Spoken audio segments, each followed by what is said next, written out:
Yeah. What's up, guys? Happy freaking whatever day it is, Tuesday, yeah? April 15th. What? Hope you guys are having a solid Tuesday. Hope you had a good Monday night, or yeah, baseball. Pretty good. I really made up for things on the late slate last night.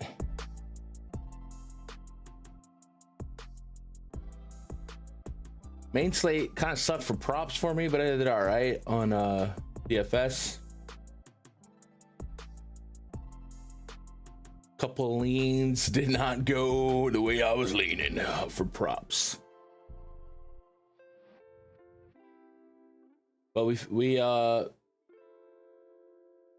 I've been toying with the Sims tool from Stochastic. If you guys want to toy with it, link in the description below. I decided to run it on a 2-game slate last night and learn more about manual inputs on it, because when I first ran it, it gave me so much Antonio Senzatella, and I was like, no, not happening. And then once I learned how you could really set some caps to 0, that was good. So then I ran 20 lineups at the late mini max to test it out. I actually finished third, 5 points from first. It was like a 22% to first. Third place was only $100, but I think the first place was 1,000. So whatever. That was good. Here, what up, Renzo? Yeah, Willie Adamas got you. Yo, most of our home run calls actually low-key hit yesterday. It was a high-scoring day for offenses. I was looking at the bomb detector yesterday. You know, retrospect. I think I posted it in chat. There we go. This was the bomb detector yesterday. Ohtani, Judge, Yastrzemski, Witt, Mookie. So we Jung-Ho, I think, got 1. Fernando got 2, I think. So there was a lot of homers on this bomb detector chart yesterday. That's what you want. What up, Cujo? What up, Steve? What up, Cosmo? Andy, Dantar, Pojen? With some props to get dent in my cannabis. Oh yeah, he was the one that got away.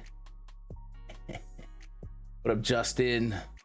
Here, your best lineup got 4x and had Framber. What? If only. Dang, dude, those freaking Rays, dude. Rays had like 16 runs in the 3rd inning. I mean, slate was over real fast if you didn't have some Rays setting the table. What up, Dwayne? We got 15 games today. 4 game early, but not like too early slate. And the rest are on the main slate. Not really like crazy pitching. So it might be another good night for offense. And then we could be a little bit more open on the pitchers we do roster. Whereas lately we've had the luxury of being a little bit more reserved as far as having high standards for what we want from our pitching.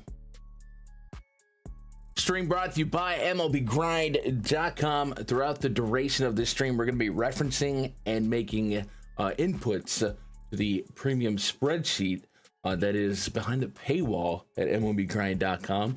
If you like what you see and you're like, I would like to add that to my daily repertoire of tools and process of research, you can do so.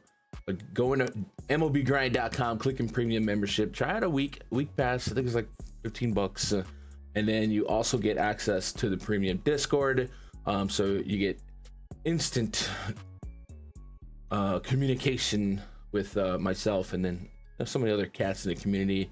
And we're building this. We're brand new. This thing has been less than 3 weeks old, and we've seen the evolution from week 1 to now, and there's more to come This spreadsheet, you guys have been following me for years, has much of what you know and love from yesteryear. An index portal that presents, I think, an aesthetically pleasing while also compiling what I find is the most important data to preview baseball in a one-day sample. The splits, the WRC pluses, the pitchers, tendencies, and batted ball data, and all that good stuff. Put it all together so you can make some quick decisions. You can absorb the slate pretty quickly, but you know it's not. You're not clicking game logs and going, "Oh, he's hot, bam, let's go." You're using stats that matter.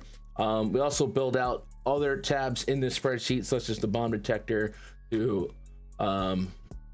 pretty conveniently list out all the hitters that are in the best spots for homers.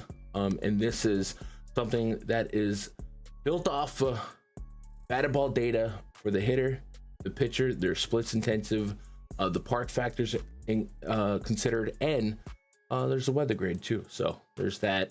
We also built out the stack rating, the pitcher projections, all that good stuff. Pitcher projections are half man, half machine. I'll be inputting some constants or some variables rather as we go game by game here, and then we'll be able to spit out projections for each pitcher in each game. And that's it. We're about to open the book. It's 2 p.m. Eastern, so let's see if we can't make some progress. Today I pre-typed every game in the spreadsheet so we could expedite that process. As we go game by game, if you guys got questions, comments, hot takes, calls about a particular game or something I missed, let me know, and then maybe we can bounce back and forth from the prop sheets as well. I know yesterday there was a lot of people on some props, and that was good to see. So let's make it happen, Captain. There's the prop guy, the Rich. Rich, how'd you do yesterday? O'Neal plus 585 with Fanduel homer boost, 2 bases. Let's go. What up, Rob? Your boy Uncle Ben, right? Dude, I showed y'all his Savant yesterday. Now on Twitter, I'm seeing everybody showing the Savant. That's not normal. It's not normal. A lot of red. All right, first game. Let's just go. Mariners and the Reds. Mariners have a 4.4 run total. Reds sitting on 4.4 as well. Lodolo taking on Luis Castillo. Former Red, great. 17 innings for Castillo so far this season. Not been super pristine, a 14.6% barrel rate, but a 12% swing and strike rate. So we kind of can count on that 21% K rate to get back up to that 1-4 that we know that's in him from the year prior, and even before that. He is overperforming his expected ERA in Sierra with a 2.12 ERA, but we know he's good, and so far everything else looks pretty similar to what he has done and has had problems with. And what he has had problems with is a little bit of power to lefties, and that could be exacerbated in his former home park, Great American, with a super home run friendly park, especially against lefties. 42% above average in homers allowed. So if you got a pitcher that already struggles with keeping balls in the park against lefties, a park that loves it,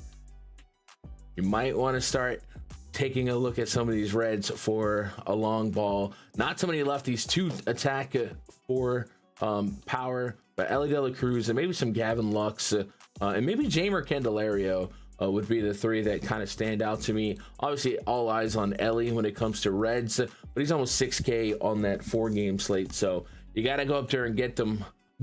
Otherwise, we have certainly seen the Reds be a team that can be stifled and suppressed to low runs on the road and at home. So Castillo could drop it on him, but the strikeouts have been greatly reduced to guys in the left batter's box versus the right one. So this is your projected Reds lineup. There's plenty of lefties in it, switchies that are batting lefty. So it could go both ways, but I think we're gonna absolutely be interested in some Castillo here, so we're going to list him in the interest ranking. I think this will, without a doubt, be a 4-corner spot. Maybe Lodolo doesn't make the cut in a 4-game sample, but let's chop it up. I think Castillo top. Let's go Mariners, then let's go Reds as far as what we want to attack here. Lodolo, 18.2 innings so far for him, 11% K rate, 8.2% swing and strike rate. That's not what you want. Against righties so far this season, just an 8% K rate. Expect that to bounce back up to last year's 1-4. But generally speaking, this is a spot that I like getting a pitcher park team in a hitter park environment that I know has some power, has some balance, right? J-Rod, Dylan Moore, Cal Raleigh, Rosarena, Mitch Garver. These are all really, really fun names to place against a southpaw. So I'm all over this one. I'm not going to overanalyze the pitchers here. I think we just accept that both pitchers are going to come with a little bit of risk, but I think the risk reward is worth it on Castillo, knowing his ceiling and probably his floor generally, but we are going to have access to all 3 sides. I don't think I'm gonna introduce Lodolo here. Make sure there's no distinct differences in some pitch data to explain this sharp decline in strikeouts. Starting the fastball a little bit more than the sinker. The sinker and fastball were pretty linear last year. Change-up, curveball, whiff rates. Looks like he's not getting the whiffs on his fastball so far this year that he got last year, and his fastball this year is at 93.2, last year's 94, so about a mile-an-hour zip off of that. But I'm not going to overthink that in the first month of the season. We'll just have to keep an eye on that. And the curveball also a little less on the whip. So something to keep an eye on.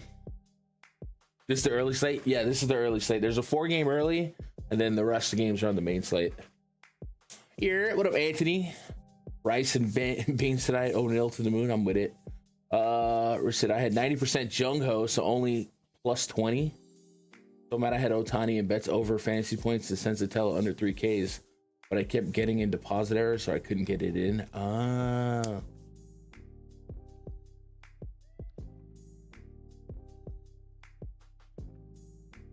Hearing some sirens outside.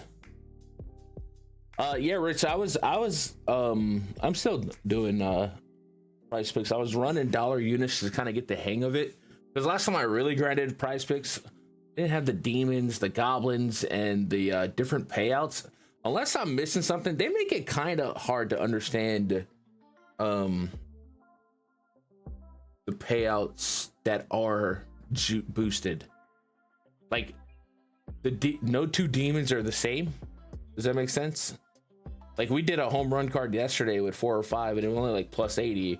But you could do that same card with guys that have better or longer odds in the sports book, and it's going to be a higher number there. But you don't really know. You know what I mean? So I don't know how. Like, I'm sure that's by design to make it as hard to understand as possible. But I wish it wasn't. All right, let's go. See if we can't formulate a projection for these 2 pitchers.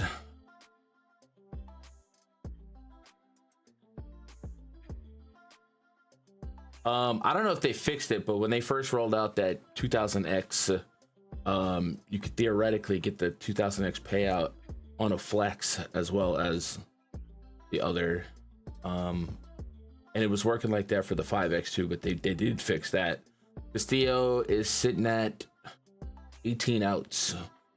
Heavy juice or juice on the over 17.5 for Castillo. Lodolo at 17.5. So I'm gonna go 18 on Castillo on outs, and we're gonna go 17.5 on Lodolo for a strikeout number on Castillo. I'm gonna give him 20. I'm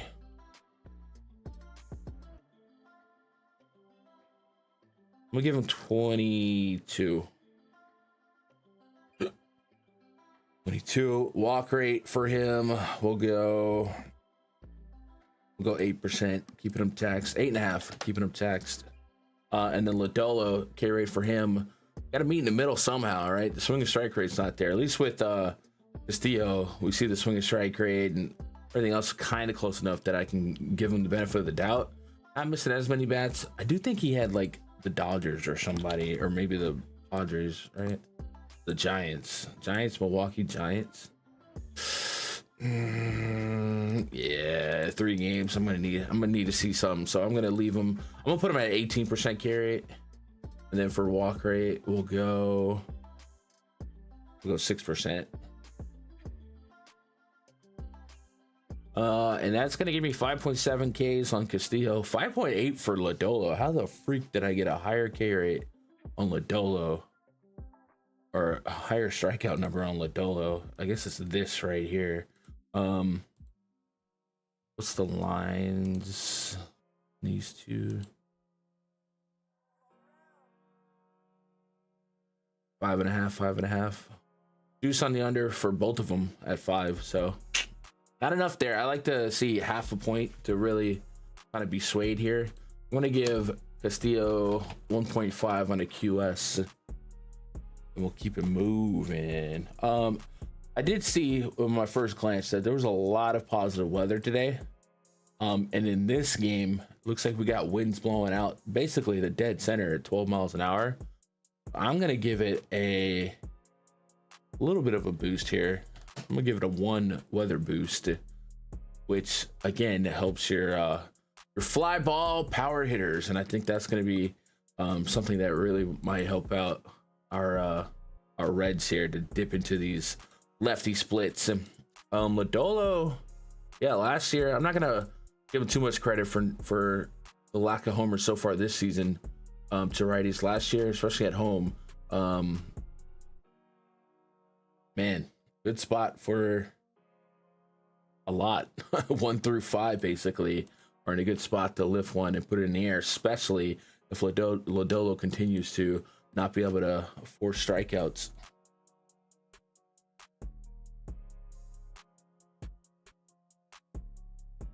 Pivot off the Braves because of Zuna. Dude, the Braves, my whole breakdown on Easton Lucas and the Braves yesterday, boy, how dumb did that make me look?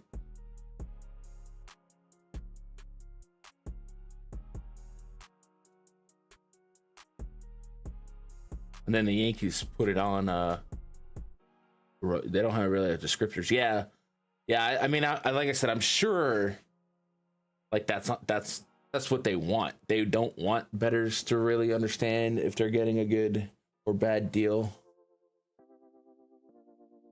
But it's frustrating for us when we're in states that we can't sports bet, that we kind of lean on them, and it doesn't really help. Yeah, what up, Conscious?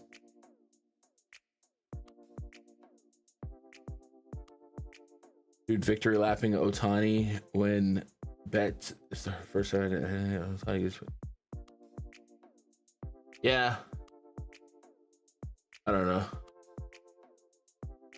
Dude, and the other Ohtani almost got him another one. I was actually sweating Ohtani in that lineup in 3rd place. I was in 3rd place. The guy in front of me had the -3 from Senzatella. And then the guy in front of me and him didn't have Ohtani. So Ohtani could have helped me there to at least get to 2nd. And he just missed one. 2 Rockies outfielders almost collided to catch that. I mean, he was probably 5 feet off from another homer. Let's move on to the next game here. D-backs taking on the Marlins. D-backs have a 5.1 run total. Wow. And the Marlins a 4.1. We got Merrill Kelly taking on Connor Gillespie. Merrill Kelly, nothing to see here. A guy that you typically don't play for DFS. Better real life pitcher, just to go out there, eat some innings, but still can get got. Last year, almost a 5 expected ERA. This year, 7.5. Just a 10% K rate this year, half of his 21% last year. And the swing and strike rate is still in the single digits with an elevated barrel rate. This is kind of a high run total for them, but I guess is there a way to check the roof in Miami?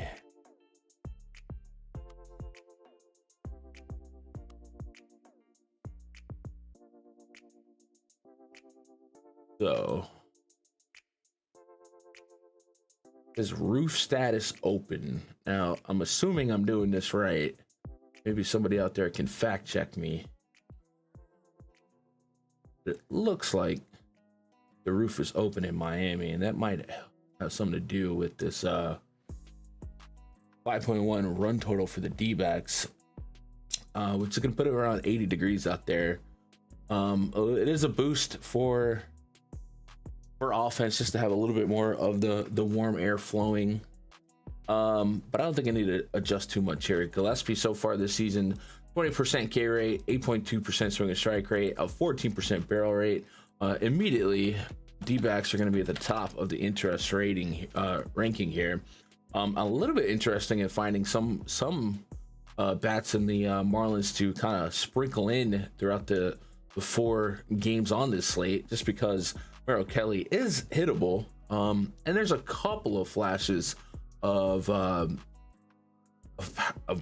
power and OPS. Xavier Edwards, I guess, would be the top of the list here at 345 average against righties since the beginning of last year, 860 plus OPS. No real power to speak of, but a 141 WRC plus. It's kind of the same with Matt Mervis, but I could just leave this at D-backs. Not really there on. It's one of those spots. If I'm not going to be on the offense, maybe I should look at the pitcher a little bit. There's a lot of 30% K rates in this lineup, so maybe Merrill Kelly shocks some people here. But I don't want to have to do it. Let's go formulate a projection for them. Merrill Kelly, juice on the over of 17.5, so we're gonna give him 18 innings, and then Connor Gillespie 14.5, right? So they're not even giving him 5. So let's go 18 on Merrill, 14.5 on Connor. Let's give him 2 points. Let's give him 2 for a QS. And then let's give Kelly a 17% K rate. Walking lefties at a really high clip right now. And that could be what kind of sets it apart. So I'm going to go take back one of those QS points. Not that the Marlins will do walk a lot, but if they come out really lefty heavy, Merrill Kelly's walking lefties for the last 3 years at a 1 in 10 average. So far this season, a 1.5 in 10 average. So could create a little bit of a sticky situation, and then the Marlins just kind of surprise us. So let's give them I'm gonna give them that 10% walk rate. Let's go 17 and 10. Is 17 a good number? I think so. A little bit in the middle this year to last year. And then for Connor Gillespie, I'll give him that 20, and I'll give him a 8.5. We'll go from there. What up, Hugo? Came an uncle today. Let's go. Congrats.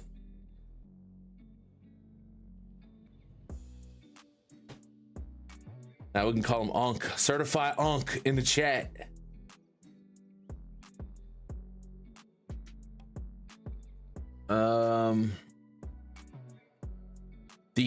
Rich, if you're out there and you're looking for PrizePicks bets, my favorite bet for PrizePicks on the season has been Corbin Carroll fantasy points, bro. This guy's a glitch. And now you get him on the road, probably in the leadoff spot. 7.5. It has power. He hits for a great average, and he steals bases like crazy. And we've gone through this a few times when you look at run values, building run value in the league. More so since the beginning of last year. Maybe it's not run value. It's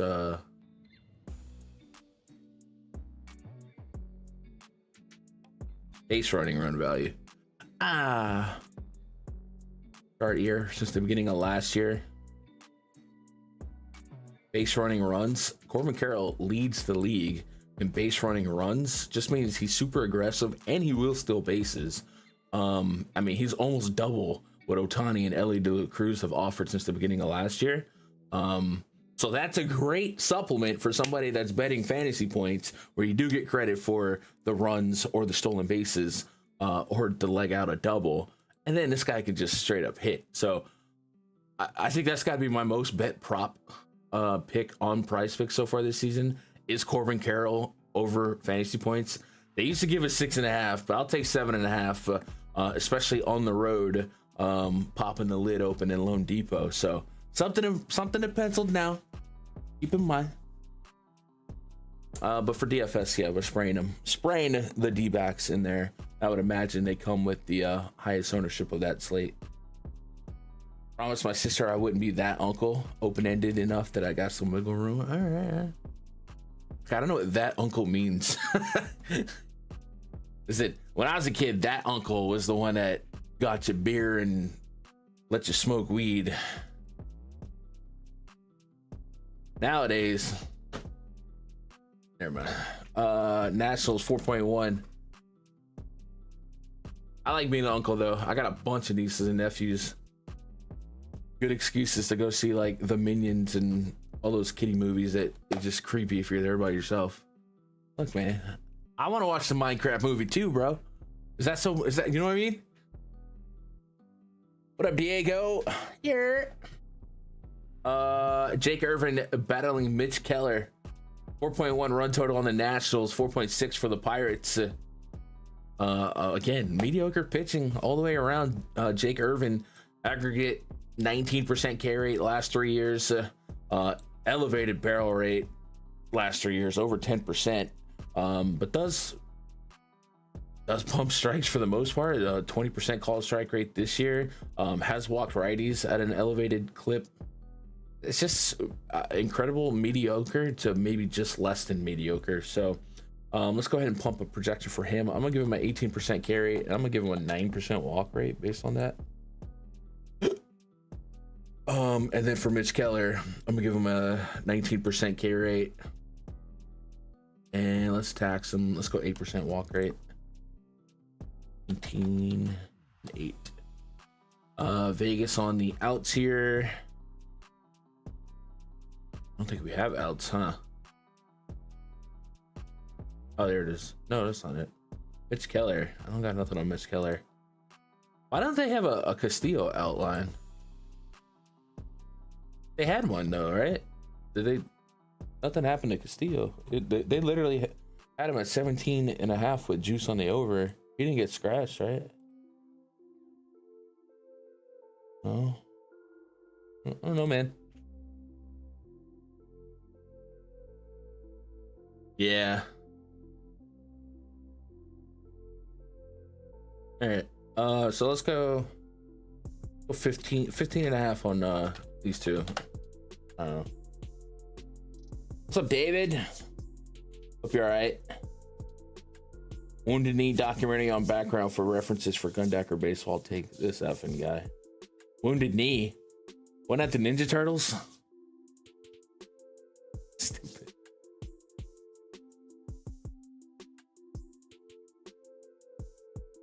Yeah, being an uncle is pretty fun. It's if you're not a dad, being an uncle is like the best. You don't have to deal with the crying part, the diapers, the keeping them alive. You just go grab them a couple hours, take them to the movies, the park, fishing, whatever it is. Wrestling, I take them to wrestling shows every now and then. Then you bring them back, and then that part's cool. Whole being responsible for their livelihood, that part gets annoying. Stupid. PNC Park does have some wind blowing out here too, so there's a lot of wind today. It looks like we're gonna go a park boost there. We're gonna look for some homers in this one. Jake Irvin has really allowed power to both sides of the plate.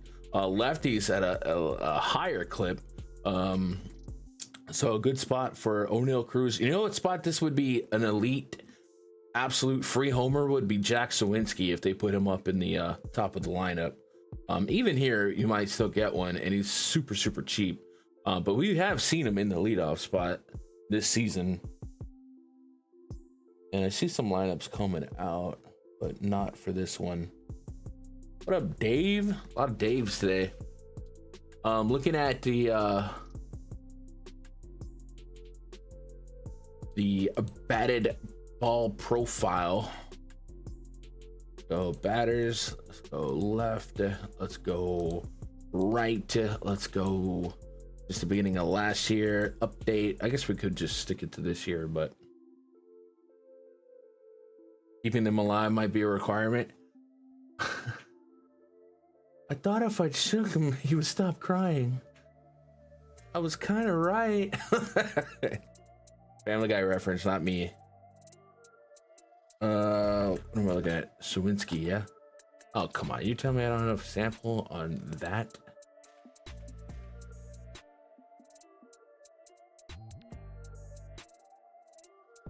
Sweet pig. All right, F it did. Oh, there it is. There it is. It's gone down quite a bit. He was rocking a pretty incredible barrel rate so far this season. Let me come on, Jack, you're making me look bad.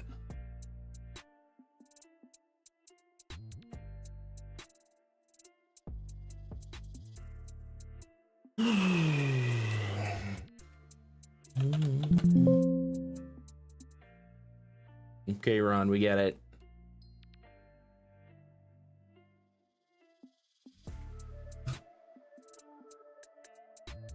There's a Cardinals lineup. Jesus. Or this is pitching. Now I'm just all over the place. Haven't been asleep and you work nights, but you gotta set your lineups.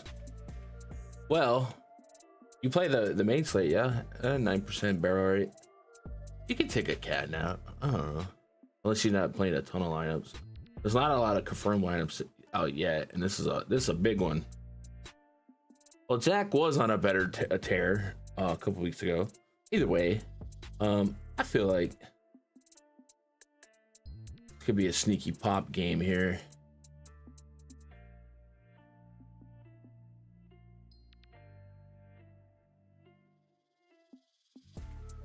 Cruz and Sawinski would be my two leans on power. And then flipping it around, Mitch Keller. He hasn't given up a bomb yet to a lefty this year, but it's only a matter of time. There's no real differences in his batted ball data, so it's more luck than not. But looking at his hard contact, his line drive rate, and the fly ball rate, all that's pretty symmetrical with the last 2 years, so we should expect the 1.5 aggregate homer per nine against lefties to come back. And that's Mr. James Wood. And what we would like about Wood is this 32% K rate to get neutralized a little bit. And so far, we haven't seen Mitch Keller be able to get lefties out as much as last year. So good spot for Wood. Good spot for Bell. I mean, this might be a sneaky offense game. An 8.5 total. Definitely could surprise people. Put up some runs here.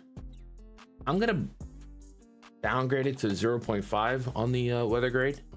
So there's like -1, 0, 1, 2, only because it's 40 degrees and I don't want it to be, and it's PNC Park. I don't want that to be the same as like Cincinnati, but it's still working. It's working. And we did the pitcher projections, right? Yep. All right. Last game on this early slate.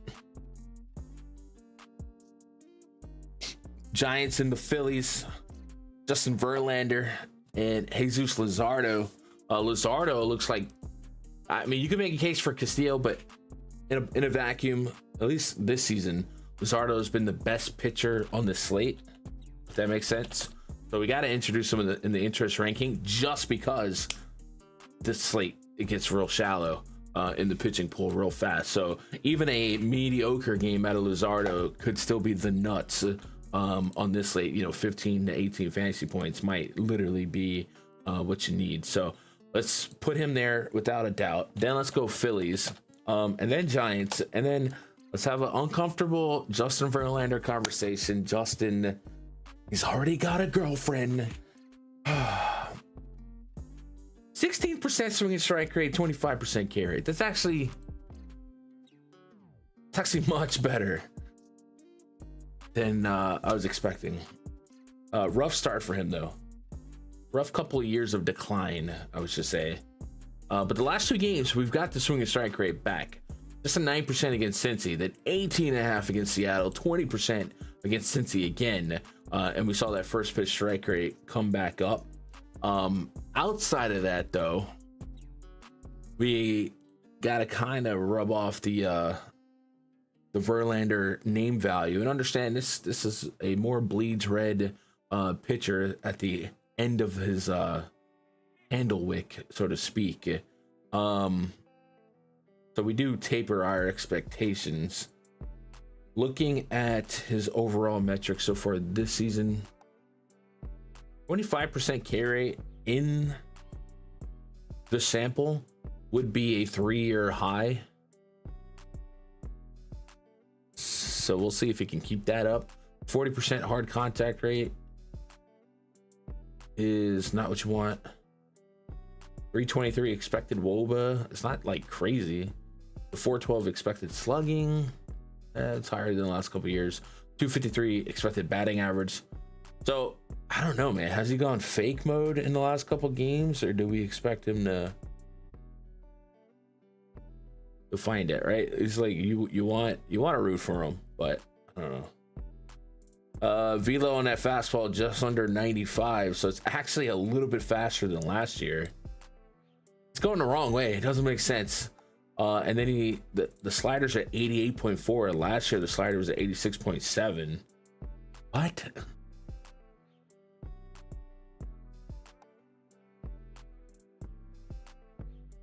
I don't know what this man's doing. He's on the juice. A -1 launch angle on the slider and 59 uses. How many batted ball events? 11. I don't know, man. I don't know. I don't think I want to tempt the Phillies here, man. I'm just gonna stick with the That's crazy though. Maybe he's in the blender just because the slate sucks for pitching. Like right now, would we project him as the 4th scorer?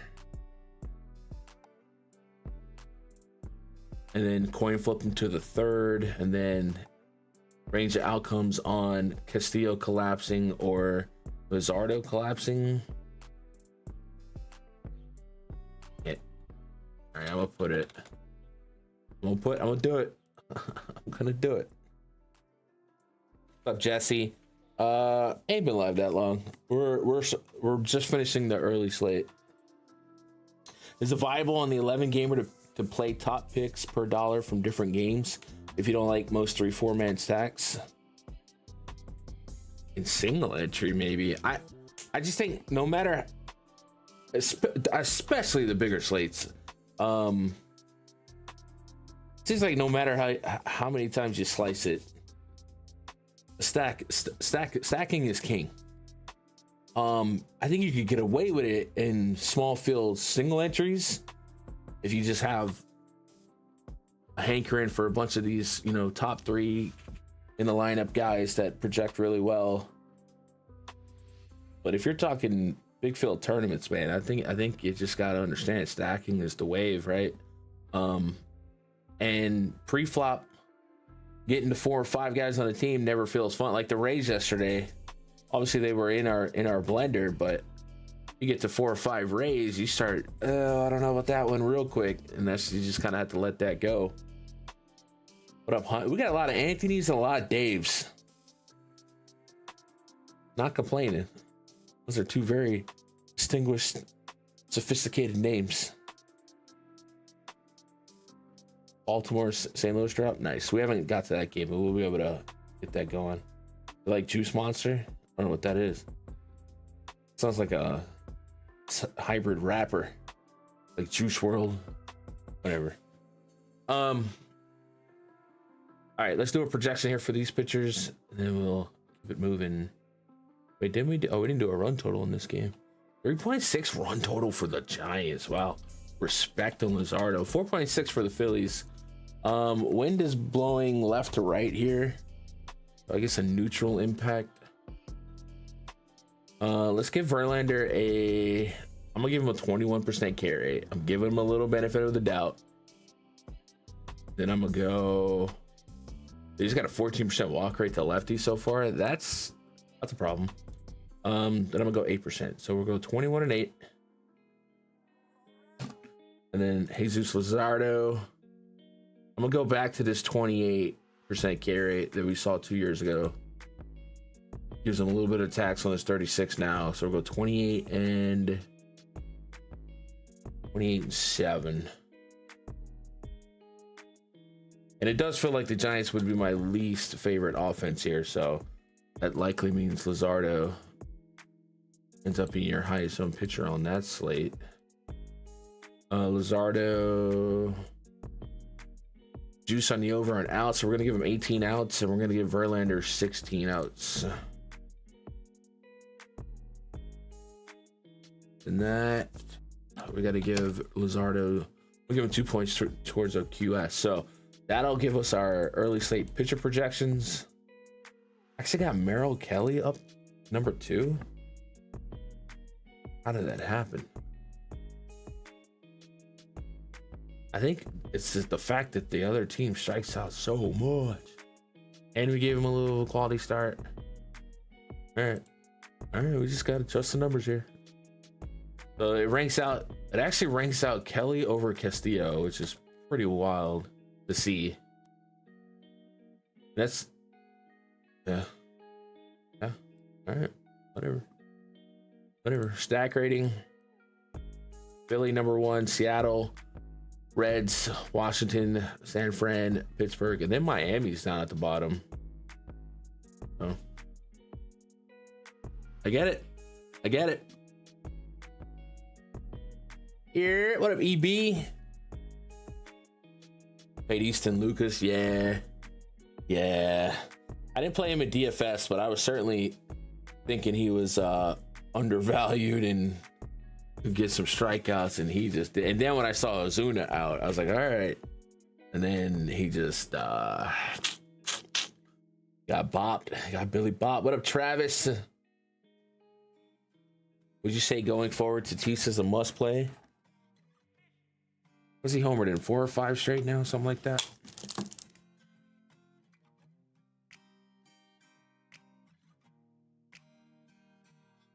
$2,000 milligram edibles are coming today. You get drugs delivered in the mail, bro? It's a Mitch Hedberg joke. I like the FedEx guy because he's my drug dealer. He doesn't even know it. And he's always on time.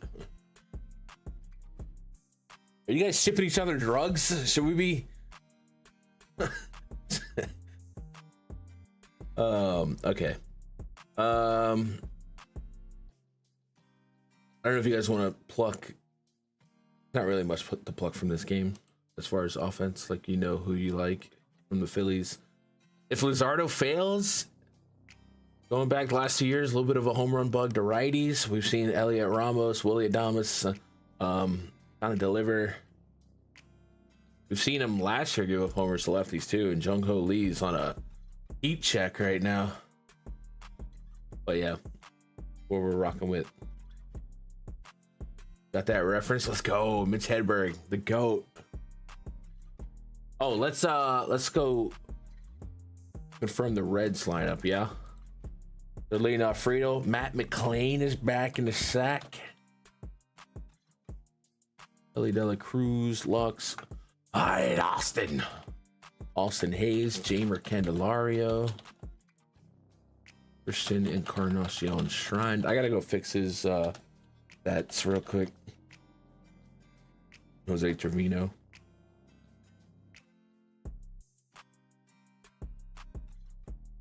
Live data. Ever go to the Yankee game? I bet those stickers are pricey. Actually, I have, and they weren't. But it wasn't a new stadium. I went to the old stadium before I think it was 2010. Went to a Rays Yankees game, and ironically, in that game, Derek Jeter got injured. But the Yankees did win that game. But I haven't been to the new stadium. I was there when they were building it. But dude, I don't think I paid more than $30 at the time. for two bleacher seats. I feel like baseball is the most affordable sports game to go see, depending on your market. Now, obviously, Dodgers. I know Dodgers. My people complain about the Dodgers all the time, especially with parking or whatever. But a lot of games you could walk up to with a $40 bill and have a day. You know, I'm even seeing like affordable food. All right, that'll complete the early slate. Move on, main slate.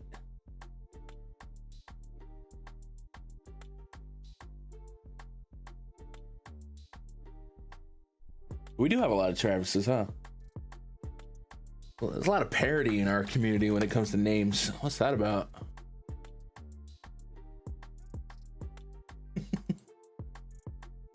Red Sox taking on the Rays. Walker and Buehler taking on Ryan Pepio.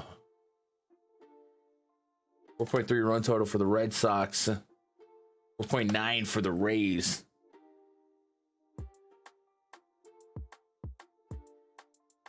The Red Sox pitching is what we thought it was.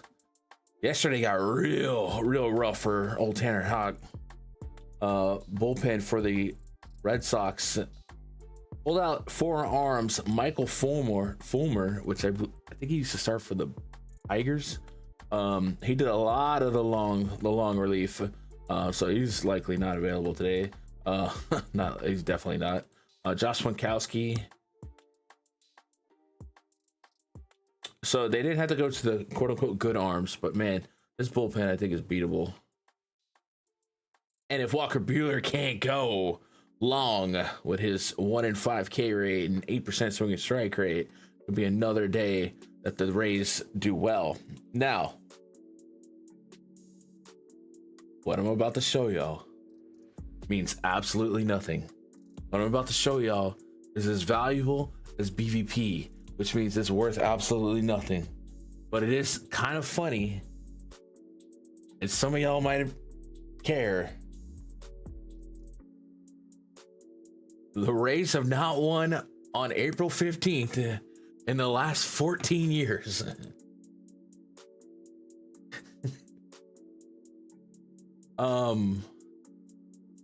They have a chance today in this matchup to make recent history. So, you know, day of year splits if you care. Bullpen is better than the starters except Crochet. Yeah, Crochet's a beast. But right off the rip, we gotta go Rays interest. And then I think we go Red Sox interest as well. I'm definitely not here to play Walker Buehler. I wish it was old Buehler, but not so much now. His last outing wasn't the worst. So we can get tapped into that.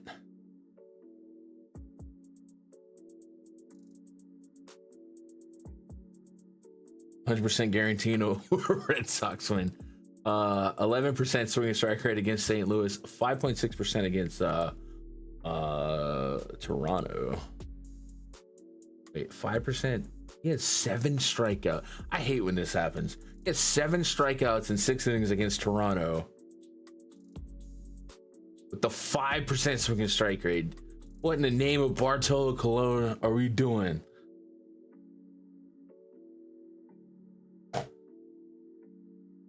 Oh, set a projection for this one. So for Buehler, we're going to set him up at I'm going to give him a 20%. I don't know if he deserves it. And then for walk rate, I'm going to give him 7%. Pepiot, I'm going to give him a 22K rate with a 8.5 walk rate. Axing him for what he's doing this year. Let's see what the outs are. 17 and 17. No QS points here. You love betting narratives. There's some funny ones.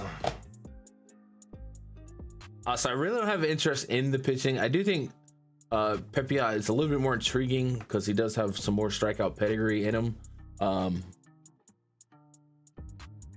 But I'd have to get really desperate to circle back and want to pitch against this offense on paper. I mean, there's so much green here, so I'm just gonna go offenses only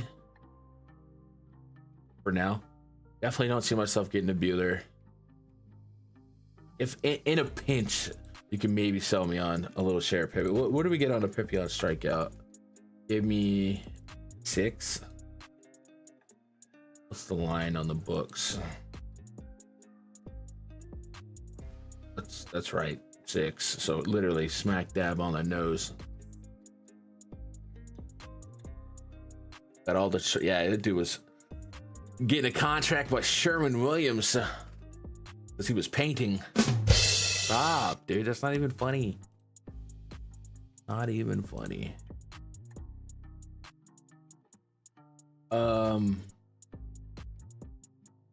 Royals game. Jonathan India, Bobby Witt, blah, blah, blah, blah. That's all good. All right, Michael Wacha throwing baseballs against Max Fried. 3.5 run total for the Royals. 5.2 for the Yankees. Big lopsidedness. Minus 230 favorites.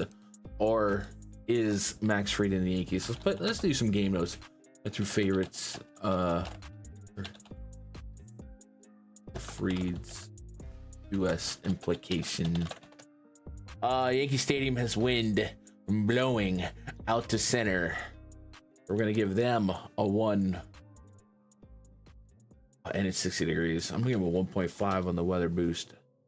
Wind blowing to center. Include that in our notes. All right, so we're going Yankees interest at the top. We're going Max Fried next. Fried might be a better Fanduel play than DraftKings play, but he has been getting strikeouts this year. At a higher clip, I should say. He's never not been like impossible to get strikeouts, but he's a guy that you kind of Framber Valdez through it, you know. And then like the Royals are in the park for the adjustment too, but they're like Yankees, Fried, and then the Royals today. But the Royals are a good team, balance wise, and if they do get to a bullpen quicker, maybe they can sneak some with the elements here. I'm gonna remove him. God dang it. Fried. Check out his recent stuff plus 106. Not insane, but not bad. So game logging it. He is all that is good with the Yankees right now. The game against Detroit was his best game in terms of swing and strike, and his best game in terms of first pitch strike. That's what you like to see. xFIP has been reasonable in the last 2 games. Milwaukee was over 5, and the ground ball rate's been pretty good. So Yankees and Fried for me. Let's go set some pitcher projections. Wacha, by the way, 1.4 whip, 5.2 expected ERA. I'm gonna give him an 18% carry rate and 8% walk. That's overly taxing his lefty numbers, but yeah. Fried will give him a 24% carry rate and he's walking lefties like, but there's only 2, Vinny and Massey, so I'll give him a 6.5. And then I'm gonna assume he's favored to go 18. He's favored to go 19. Jesus. 19 and 15.5. So Wacha's 15.5. I'm gonna give him 19, and because he has 19, I'm gonna give him a lot of that quality start implication. I'll go 3.5 out of 4 points. And that's all I got to say about that. What up, J. Cole? Jermaine Cole, Mr. Nice Watch. Listen to Chinese restaurant background trap music. Dude, I kind of want some Chinese food. Now I think about it. Hey, anybody ever had Korean barbecue? I don't know what that is. I've heard of it. I never had it. And I was driving down my street yesterday, and there's this new Korean barbecue joint being built. Is it worth checking out? Because I feel like I'm in Texas. On barbecue, I'd pop open the grill. You know what I mean? Like, what's the difference? What are we doing here? Should I check it out? That's what I'm getting at. I don't know. Guardians and the Orioles. Logan Allen, Charlie Morton. 4.2 run total for the Guardians. 5 for the Orioles. We're going straight up into Orioles interest in the interest ranking. Another win game. This one looks a little bit more neutral, but it is left to right at 18. But those gusts get the swirling, or a ball to center gets pulled to right. Could be beneficial. Man, this might be a hardcore offensive night. Logan Allen, not what you want. Not even if there's a fire. 11% K rate so far this season, 18% last season. So meet in the middle, 16. I'll stay away from that. Whip should not be green here. Let's fix that real quick. Bam, here we go. You get to grill your own meats at Korean barbecue? Really? Barbecue from Korea is my guess. Huh. Wow. What's the soup du jour? Well, that's the soup of the day. That sounds good. That. Here in Texas of the bar. That's what I'm saying. We got steakhouses and barbecue and all, like, you know. But I didn't know you can cook your own meat. That might be interesting to try it. Try everything, right? Oh, that's right. Sprinkle of K-pop? Jesus. K-pop sounds like a Iowa soda. We're not playing Logan Allen. Let's give him a projection. I'm gonna give him a 16% K rate. Dude, a 3.5% swing strike rate is actually crazy. I'm gonna give him a 16% K rate. And the walk rate's nuts too, dude. What? And a 10 walk? Jesus. 16 and 10? Bro, worst play. Yo, if the Orioles don't drop 7 on this bum. Hasn't given up a homer to righties yet, but I feel like that's gonna change today. Adley Rutschman, you get his power side here. Gunnar Anderson, I don't know if he. Oh no, he's not leading off. Actually, we just got that lineup. Let me fix that. Jordan Westburg leading off, dude. This is a fun PrizePicks fantasy lineup. Rich, if you're out there.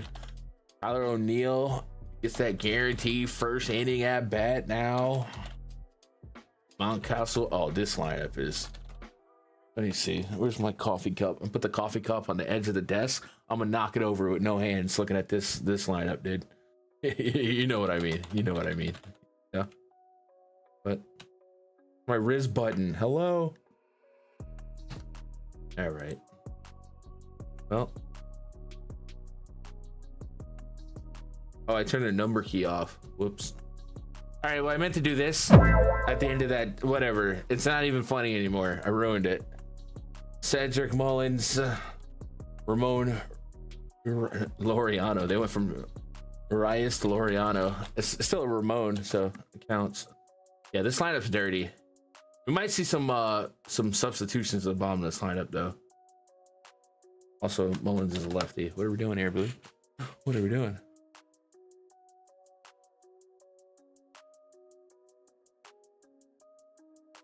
An overrated experience? You think so? So you literally have to cook your. I don't know, man. I feel like if I went to a steakhouse and you know they have the meat, they have the steak, they have the grill, and I could grill my own steak, and they clean it up. I feel like I might do that. So if you're telling me that's what they do, maybe. But like, what makes it Korean if you're cooking it? You know what I mean? The fattest white guy in the city walks through the door with a Yankee hat. Is it the sauce? You know what I mean? I don't know. That's why I was wondering. The hot pot. What up, Kai? And in Bakersfield, Fresno. Nice. No problem, Hugo. Congrats again, man. Hope you have a good night. Charlie Morton likely not going to be played here either by me.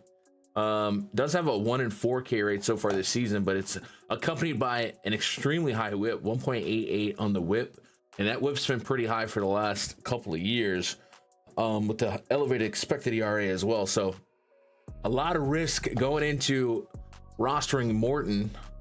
If you look at his lefty splits, which is probably something we can isolate, because in the projected lineup for the Guardians have my MLB The Show dream, like all switchies basically. They got one true righty in the projected, and it's Arias. So focusing on Morton's lefty splits, this year not been great, but it's certainly harder to build up a sample size. So if you gave him everything of last year, elevated K rate, but the walk rate's crazy too.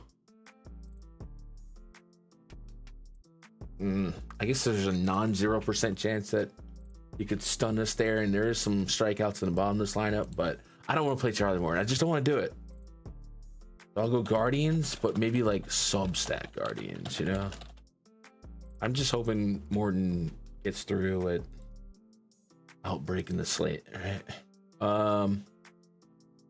Morton is about 15 outs. It's a coin flip, 15 and a half. And then Logan Allen, you're giving him 15. So we'll give them both 15 outs. And then Morton for K rate, I'm going to give him 24, meet in the middle last year. Walk rate though, we're going to have to really think about this with all these lefties, and he has walked left. His lowest lefty walk rate was a 13%, and there might only be one righty. I will give him, I'll give him that lowest benefit. I'll give him that 13%. That puts him at 1.63 walks. That's how we do that. Where they do that at? We do have a Phillies lineup. I'll go back and get it thrown in there. Stott, Turner, Harper, Schwab, Gasty, Remuto, Kepler, Bohm, and Brandon Marsh instead of Rojas. So that confirms that lineup. Early slate. Let's go. Marinated meat. What could it be? I don't know. Any K props you like? Nothing stands out yet. So far, the pitching has been really not great. You can cook at home for free. I'm gonna be honest. I don't like cleaning, dude. If y'all could see what I eat, first of all, I don't like metal utensils, and that's not a cleaning thing. I don't like metal. So I just have boxes of like plastic forks and plastic spoons, and then I use throwaway plates and 1 cup. So if they clean up the mess that I make cooking, and I can make it the way I want it, I don't think that's invaluable. Take it. The meat and sauce is what makes it Korean. Don't expect. It's not just teriyaki sauce on a steak, right? I could do that at home. That's for goddamn sure. That's actually something I do at freaking Cheddar's. Braves and the Blue Jays next on the docket. Maybe a better matchup for pitching today than it was yesterday. I don't know. Yesterday got rough. 3.9 run total for the Braves. Blue Jays sitting at 3.8. Spencer Schwellenbach taking on Kevin Gossman. Gossman with a 0.62 whip. Good for him. Let's start with Gossman. Had a ton of question marks surrounding him to start the season, and in that first game looked really rough.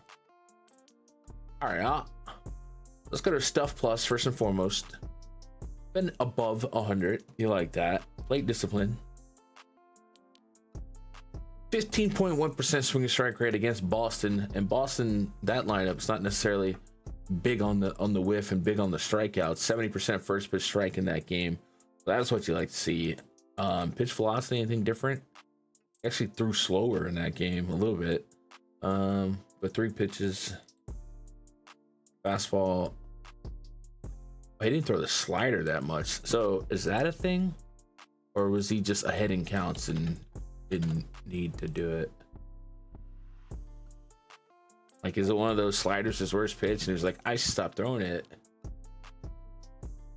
It is his worst pitch. 864 expected slugging on that slider with that 7.7% whiff rate.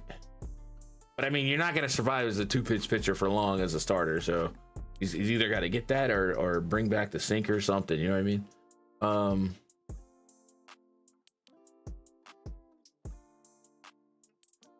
Interesting. Last year, that slider had a 534 expected slug, 265 expected average, 347 expected WOBA.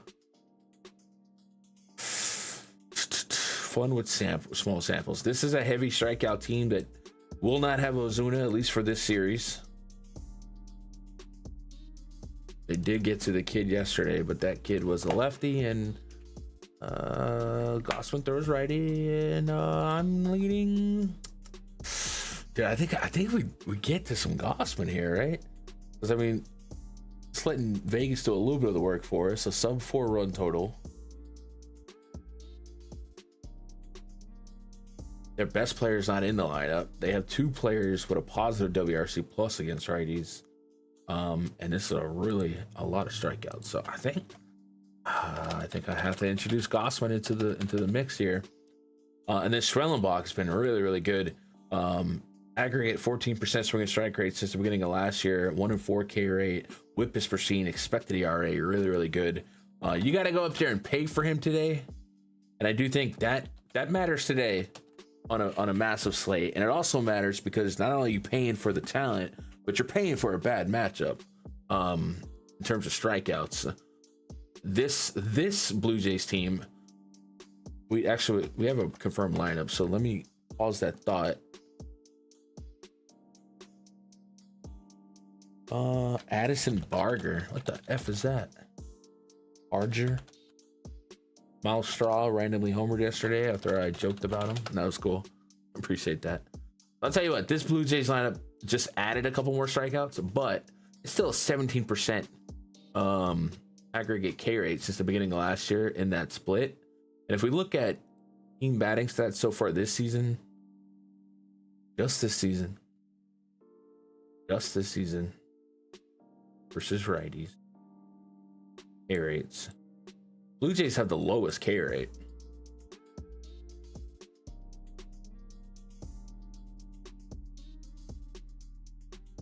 So you're paying up for the worst matchup possible in terms of getting strikeouts. Whatever. They also have like the worst ISO. 5th worst ISO against righties. That's crazy. 116 WRC plus, whatever. I think you throw Schellenbach in the blender, but you absolutely have to like not expect the world here in this matchup when it comes to strikeouts. Got to get through Vladdy and Santander for the big swings. Otherwise, maybe you steal a long game out of Schellenbach. Spencer. I'm gonna call him Spencer. That's what we're doing, Spencer.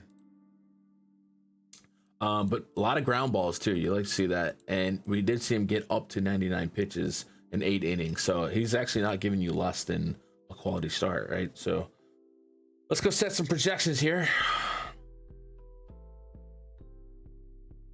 They got Gossman at 19 outs and Schellenbach at 18. So we'll go 19 and 18 outs. Did I have that backwards? Yeah, I did. No, yeah, I did. Yeah, 19. Murphy got hit in the elbows last at bat with the fastball too, so maybe it's in the lineup. Oh, Sean Murphy? Ooh.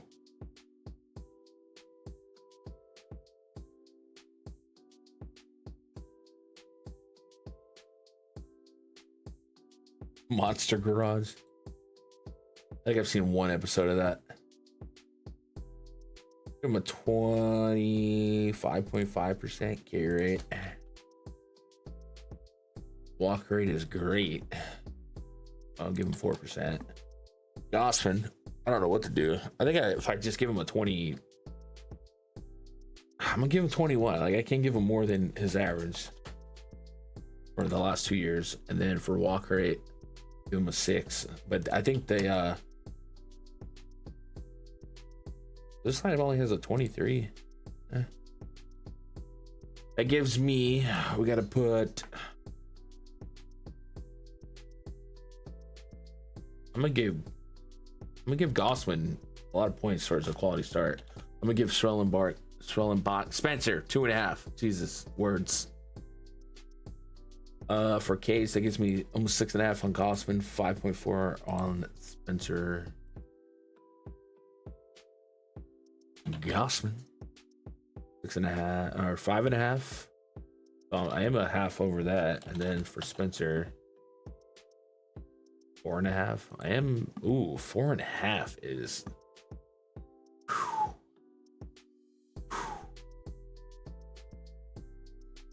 That juice down, like that's. Don't do it. Don't do this to me. 4.5, coin flipping it. Hello, man. But it is the lowest K team. I just got done hyping them up as the lowest K team, so. Those losing Vlad homers and betting slips are hilarious. Yeah, he's that dude. He's got to get it going. No ISO for real. Is mama call him Clay? I'm gonna call him Clay.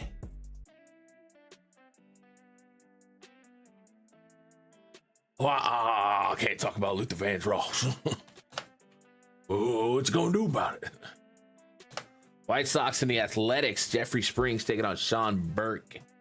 Springs 23.5% carry rate. Sorry that I let you down. Springs let me down, man.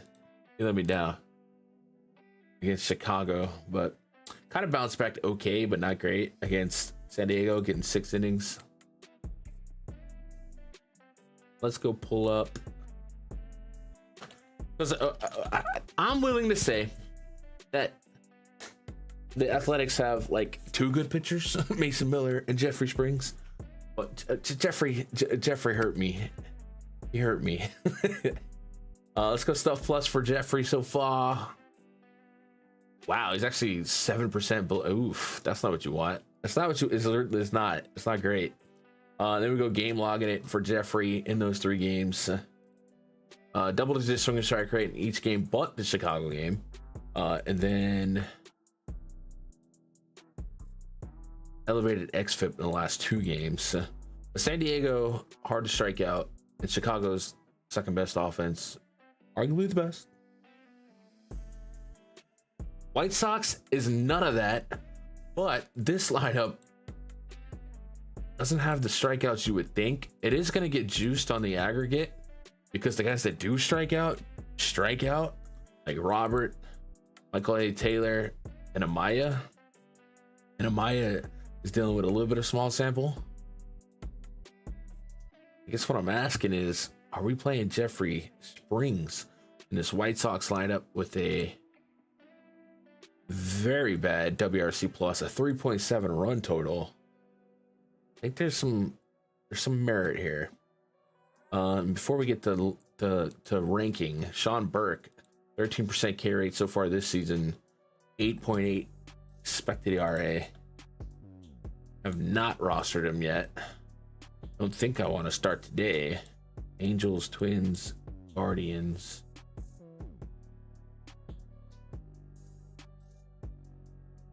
Uh, 4.5 run total for the Athletics. Let's go refresh our memory on Sean Burke's minor leagues.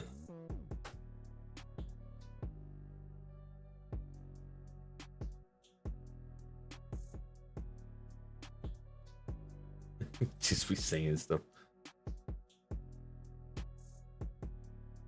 So Minor ended up last year. That's a horrible sentence. 47 innings for him against lefties. 33 walks is insane, and we're seeing that kind of transfer to the major league level. 63 Ks, also pretty good. Almost a 1.5 whip. 43 innings against righties, 15 Ks, 194 average. 8 homers in 43 innings, 7 and 47. So homers are a problem. Does get strikeouts, walks lefties. That's all in his pedigree, and that's kind of what we're seeing so far, except the strikeouts haven't followed him 1-to-1, not even close. Half this Athletics team probably has minor league EVP on him, right?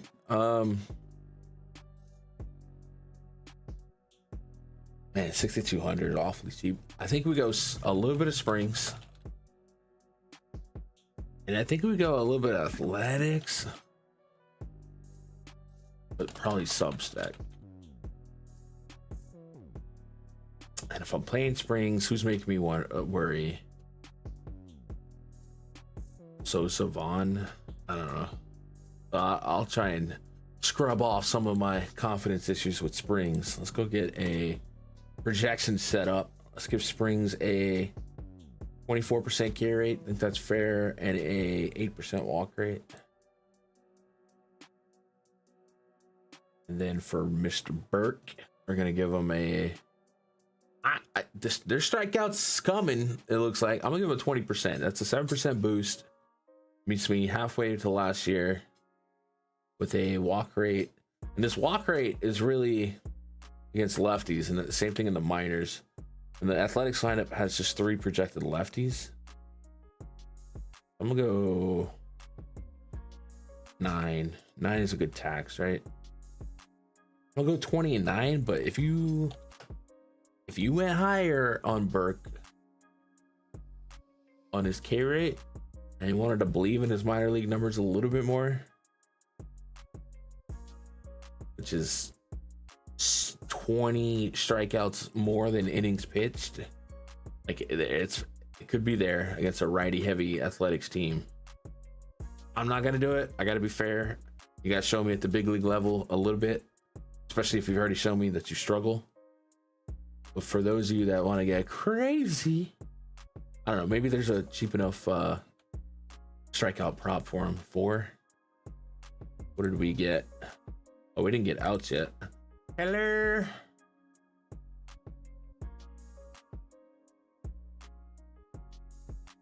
$16 outs and 17.5 for Springs. 16 outs gives me 4.8, which is pretty in line with that line. Well, actually, that line was 4, yeah? 4? I take that's a push line. I take it. I'm over half a point over. And we have a glimmer of hope from the minors. I don't think I have to play him in DFS. And that's all I got to say about that weekly Sean Burke refresher. Yeah, I just gotta make a tab here. You like Soderstrom? Soderstrom against righties, 249 average, 825 OPS, great WRC plus. Is Soderstrom like? Is he park made or is this real? A lot of red here. That's good. Yeah, no, he looks good. I don't think it's bad. All right, we do have a couple lineups for the early slate. I want to make sure we get popped open for the MLB Grind subscribers that are working up lineups for that slate. Mariners, Moore, J-Rod, Raleigh, Rosarena, Garver, Solano, Leo Rivas, and Williamson. That is like the oldest white name. That's like an ode to the history book itself. D-backs, Corbin Carroll, Perdomo, Pavin Smith, Naylor, Riel, Eugenio Moreno, Alec Thomas, And then Garrett Hampson. I think the lineup got better actually a little bit. Marlins, Xavier Edwards, Jesus Sanchez, Eric Wagaman. But this lineup is a little bit different. I think they just reshuffled the players, which makes more sense.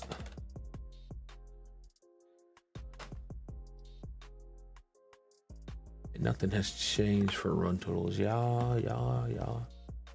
Pirates lineup: O'Neill Cruz, Brian Reynolds, Cabrian Hayes.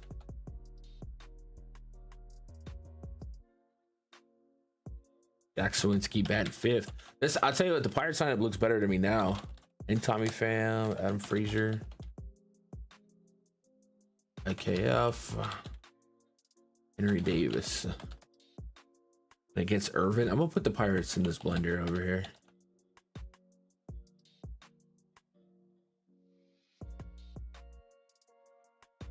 All right, let's get back to where we were. We are good with this projection, right? Yeah. Tigers.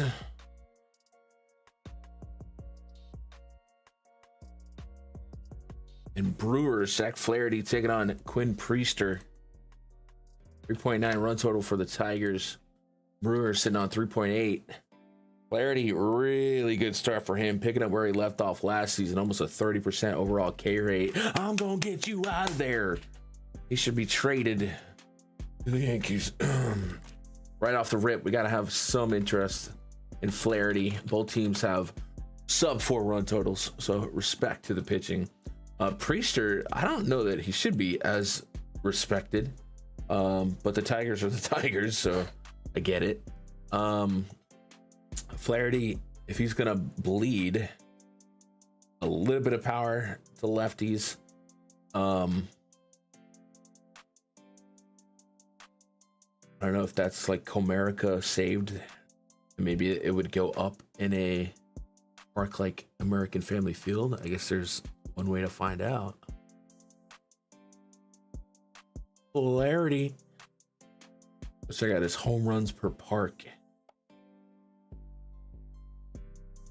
So I play for the, I guess Dodgers would be normal. Average home run trot. That's a little crazy. I have missed the plot.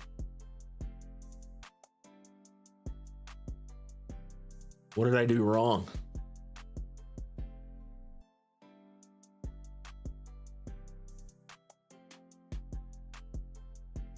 There it is. Last year allowed 30 bombs. If all of his games were in Miller, it would be 30. So not really. Not really. Not playing Priester. I don't know what that's about. Elevated expected ERA, really low K numbers. Let's go start our projection here. Flaherty, we're going to give him that solid 30% K rate. That'll be up against a 22% aggregate K rate.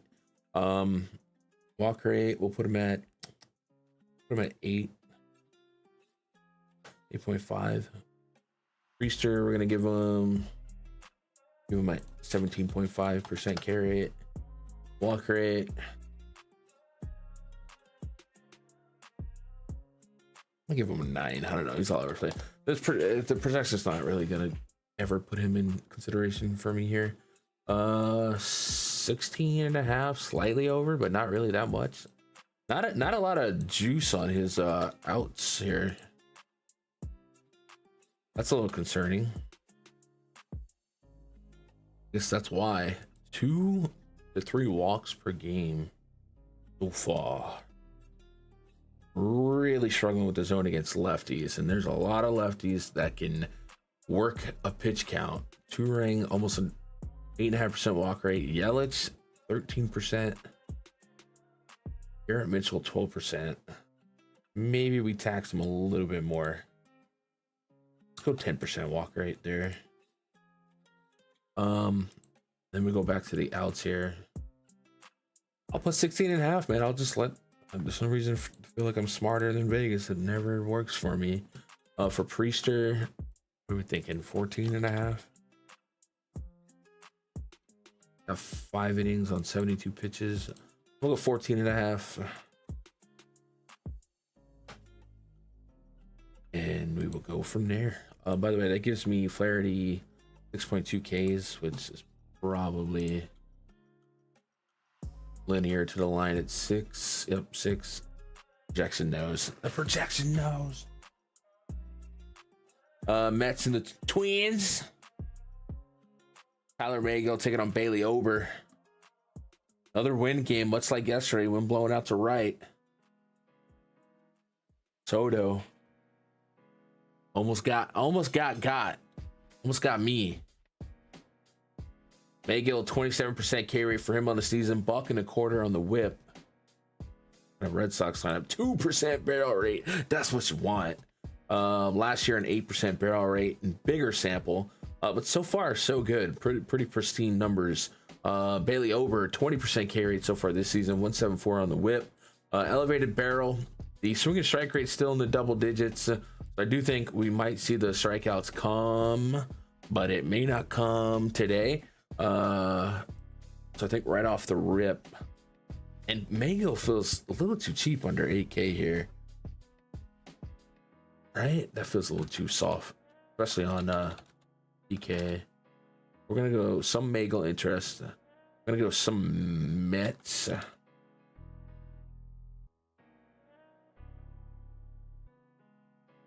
This might be a true 4 corners, but I don't know if Ober's going to sneak in there on me. Over 6% below on the Stuff Plus.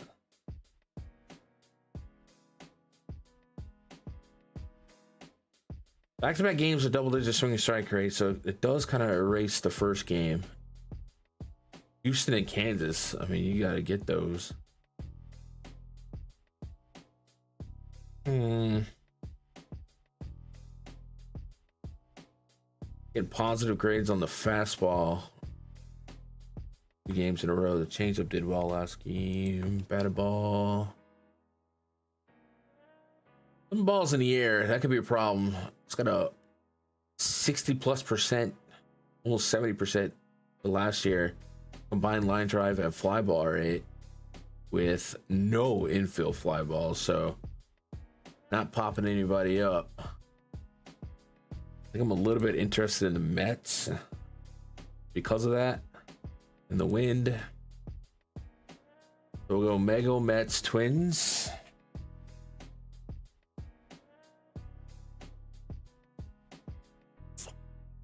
But Twins are certainly not as interesting to me as Maygill. Let's put a little wind note. Wind blowing out to right. 10 mile an hour. We'll give it a little boost in the model. And let's go get that. I think it was Blue Jays that came out. Go just that Blue Jays lineup.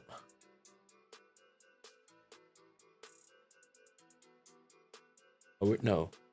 Oh, their team came out. Right? Or am I tripping? Oh, Red Sox came out. Duran, Devers, Breggy, Abreu, Story, Christian Campbell, Tristan Casas, Rafael in the 8-hole, and Carlos Narvaez. So step backwards.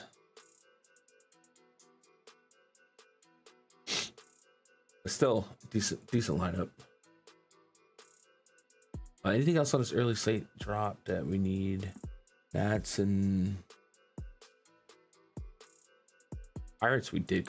We just didn't greenlight it, did we? We should put a wind note. Actually, that wind is...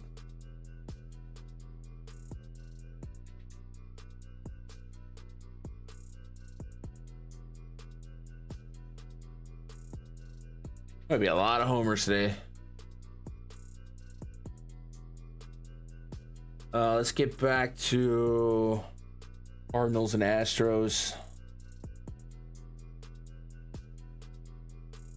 Hunter Brown taking on Eric Fetty. WAP. 4 implied run total for the Astros. 3.6.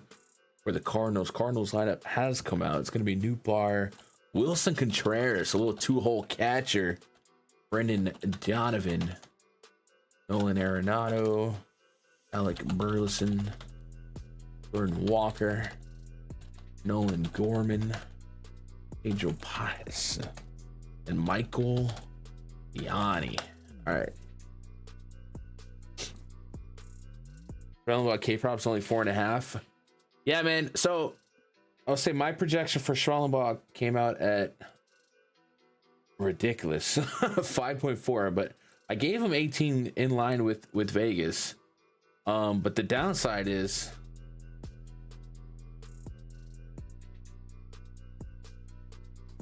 the Blue Jays are the lowest strikeout team in the league against righties. So you have to deal with that. In today's lineup, they added this Barger dude. I don't know much about him. And then Miles Straw. I do think Miles Straw K rate can go up. But we got two guys in the projected with a 20+% K rate. So they got a 17.2% aggregate K rate in this projected. And this is against righties since the beginning of last year. And a decent enough lefty amount of lefties too, where you look at his K rates to lefties versus righties, 30%. So what I'm saying is I understand the line. I also understand thinking if this is going 6 innings, he's going to get at least a K per inning. So that's a coin flip, gut call, whatever. I get it. I understand both sides. I don't feel like it's super egregious. What a Blair. Donovan's been killing it. Like him as a one-off. Yeah, let's chop that up. We like more Rice or Bush. I love both. And Rice would be a good one-off for me, and Bush would be part of a two-man. Today specifically, I'm probably gonna lean. Oh man, I would probably lean Ben Rice. A little bit more coin flippy, but if he's gonna continue to lead off in front of Aaron Judge, and they have a 5.2 run total in Yankee Stadium with wind blowing out like this, and I did want to stop and look at Bush's Savant versus Rice. I was gonna wait till we got there, but since we have brought it up, Bush has pretty good his bat speed, but yeah, Bush is dirty. This is not bad, but this is crazy. I mean, crazy.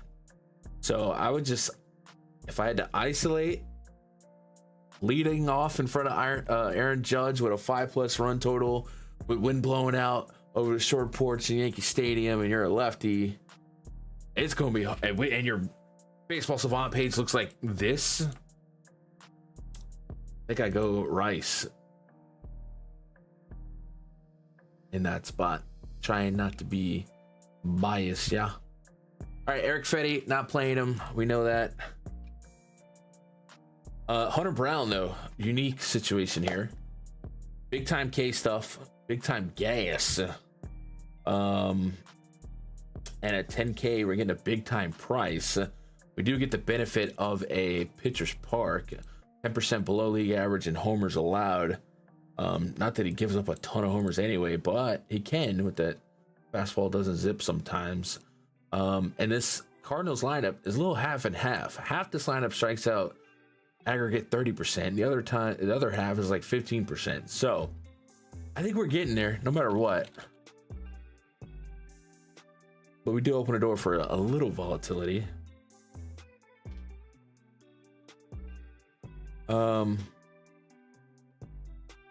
And Astros have just a 4-run total against Fetty, who clean whip, decent enough ground ball rate, but still allows some power. This park will suppress it to an extent, but if you're gonna have a 54% fly ball rate and a high walk rate against Alvarez on a slate where we may be looking for some other offenses that can sneak through, yeah, they're definitely in play. and about 60 degrees. I think the Astro stack kind of makes sense. But right now I'm just gonna list Brown. You mentioned Donovan, right? So Donovan, just beginning of last year, 300 plus average, 823 OPS, just a 12% K rate, in a decent enough spot between two decent OBP guys, two decent OPS guys. So if you got that feeling in your bad knee, the storm coming in, I get it. I think in a stack centric state of mind tonight, I'm leaning more Brown than the Cardinals. But yeah, if you're trying to isolate one-offs and plucking away talent, I certainly think he makes sense. Can't really paint too big of a picture of failure for Brown here. That's how we're gonna run that. We gotta run that projection for Brown though. Oh, we didn't do Megill either. All right, let's do that while we're there. And Twins, what up, Mike? 27% K rate for Megill with a 9% walk rate. And then for Ober, give him a 22.6. And then for outs, 15.5 and 17.5. I'm really gonna start giving Ober more outs here. Cool. Hunter Brown, I'm gonna give him a 27% K rate with a 6% walk rate. Betty, I'm gonna give him a 17% K rate. And he's got a lot of walks going this season. And so I'm gonna give him a 10.5% walk rate. It might be a little low, but it's kind of hard to the high numbers on 10 innings. Do we have a Hunter Brown line? I don't think we do. Interesting. There's another site offer that outs.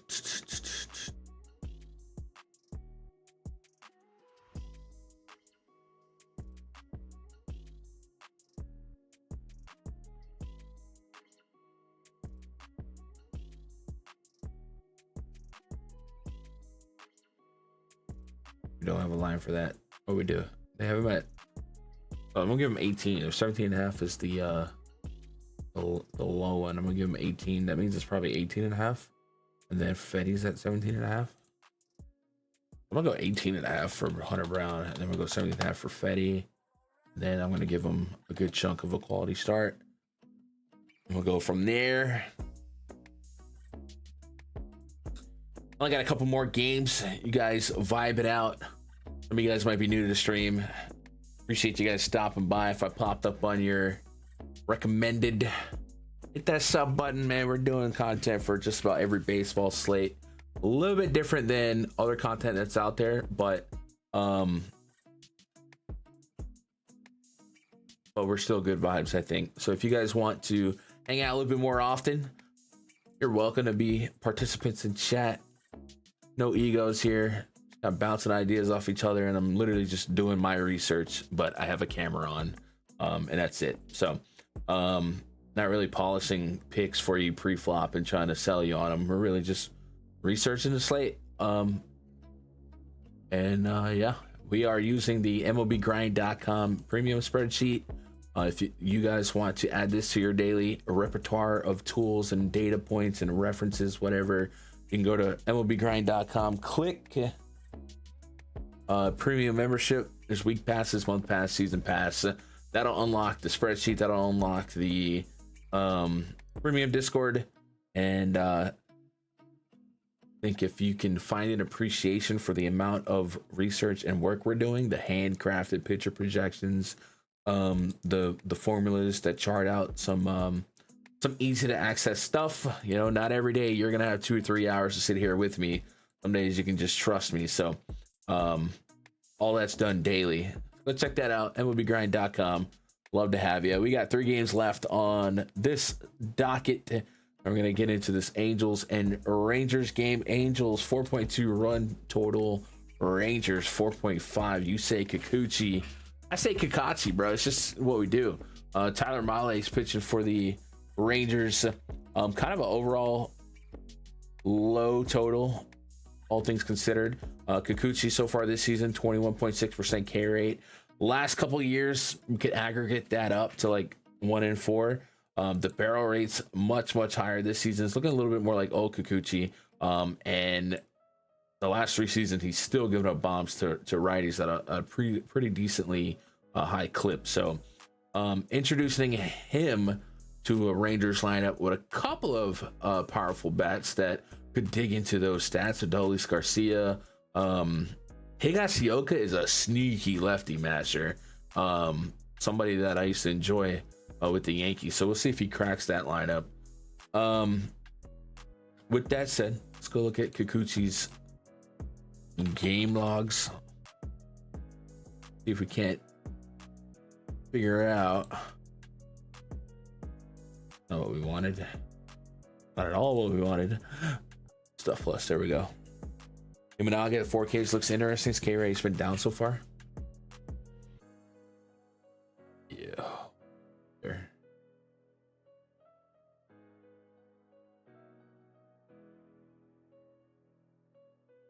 Miss Cleveland, Baltimore. What's your thought on the numbers saying? I'm way on the Baltimore bets.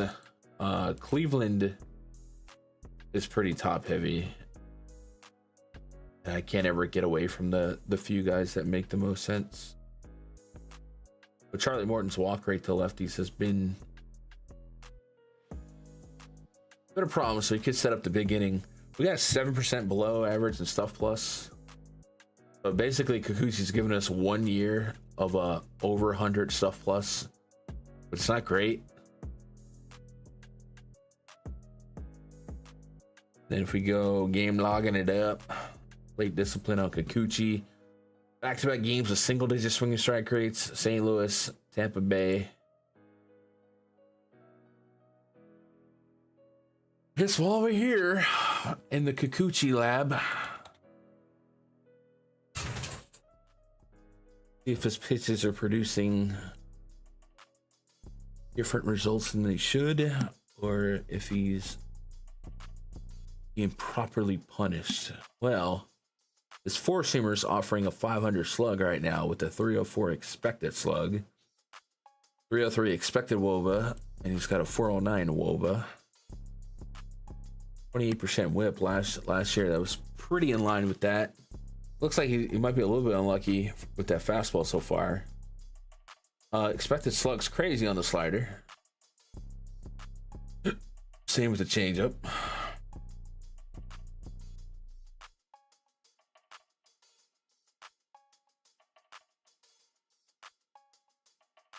Same with the curveball.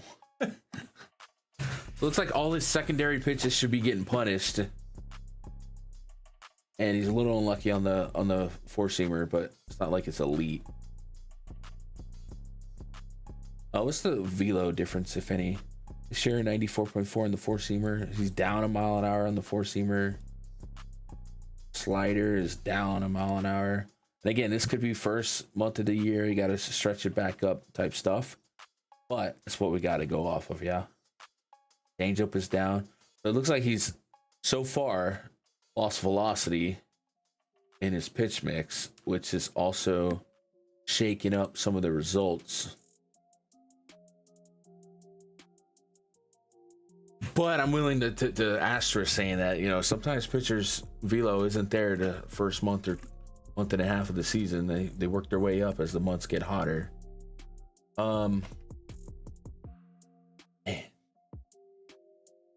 Molly on the other side, sub 4 expected ERA 3 years in a row, overperforming his advanced expectations, but not like those are horrendous. just a 15% K rate to righty so far this season. I'm gonna say this. I think the jury is so open on Molly because we don't have more than 25 innings of sample in any of the last 3 seasons. I don't want to get too stuck on what we might get from him, and I want to appreciate what the Angels have been doing lately. They've been a good offense, and just kind of thinking of teams that might get a little bit of differential in ownership. And their lineup just dropped, by the way. Because I'm like looking at the run totals. Run totals will usually at least get you the baby steps. Oh my God, the Dodgers are minus 324. The baby step rankings of ownerships, like the Dodgers, the Yankees, basically any team with an implied run total of 5 or better, likely garnering a lot of ownership. Orioles. I guess what I want to try to do is, do I think the Rangers could justify being a sought-after stack for me? Lineup is Travis d'Arnaud in the 5-hole, Nolan Shanuel, Aaron Paris, Joe Adell, Tim Anderson in the 9-hole. Globe Life, Arlington, Roof.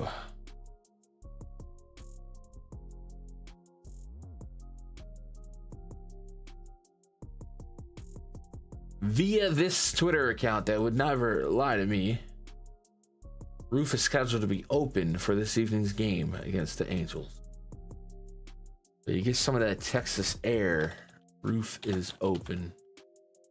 Or let's put Roof scheduled to be open. Some of that Texas air, a little of that Texas sun.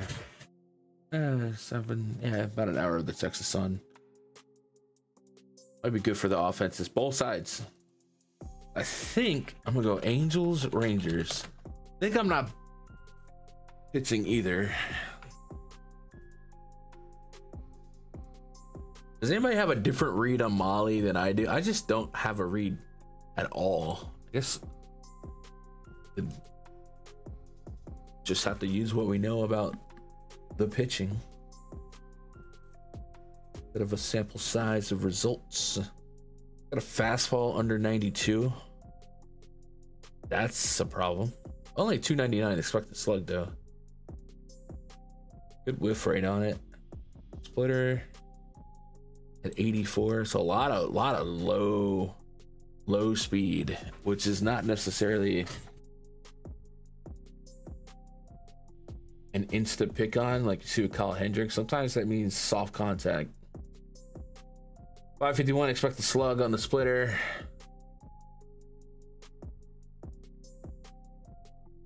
A 27-degree launch angle on that fastball.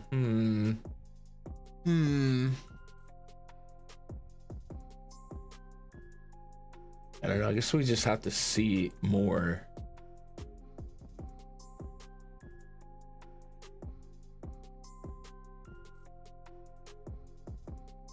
Wind's blowing in at Texas. I think that that stadium feels like it's like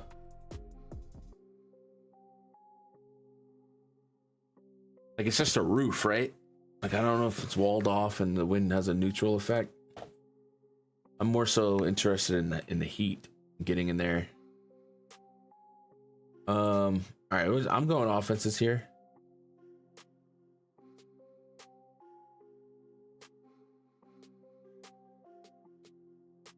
Gary. Tyler Fitzgerald's a streaky hitter. Gets a lefty and is only at half a total base. Where's did that lineup drop? You're gonna take a nine hole hitter. Is he a platoon hitter too? Yeah, he's in the 9-hole. We'll go back and sweep that in a second.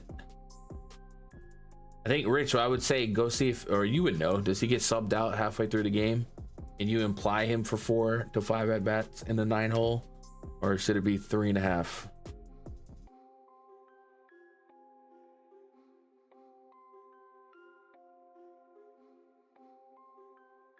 We got a pump up projection for Kikuchi and Mali. So for Kikuchi, I'm gonna give him a 22.5% carry rate. He deserves more. I'll give him a 23.5. And then for walks, I'll give him an 8.5. Molly though, I'm gonna give him the 22. I'm gonna give him it 22, and he's walking 22 and 10. I don't know, man. The Angels have just been looking so good. Just kind of, if we're gonna get a spot to get him under the radar again, I like it. Outs projected for Kikuchi 17.5. Juice on the over. Oh, they're liking him more than I am. 16.5. So we're go 17.5. Juice on the over. 16.5. So I'm gonna leave it at 17.5. I'll give him 1 on the QS. That's more like a gut call. I guess with juice on the over, I should give him a little 2, 3, 4, 5. I don't know if I'm buying what he's selling. I'll make an updated call on that when that lineup does drop. Wouldn't be surprised to move him up in the lineup. Well, the lineup is out and he's not. I mean, since we're talking about it, I'll go update it for you aesthetically. It is Elliot Ramos, Willie Adames, Jung Ho Lee, Matt Chapman in the cleanup spot. AC Schmidt, Luis Matos, Patrick Bailey, and Tyler Fitzgerald. Only sold them out once. All right. So he bats 325 against lefties, 248 ISO. That's got to be a little bit on the fake side, right? Like that's got to be small sample. We'll do a couple things to check that out. One, split it this year, 400 average this year, which is not enough at bats. Last year, 318. All right, he had lefties at a really good clip last year, and deeper sample size, 2023, 250. So MILB Tyler Fitzgerald. Let me get here.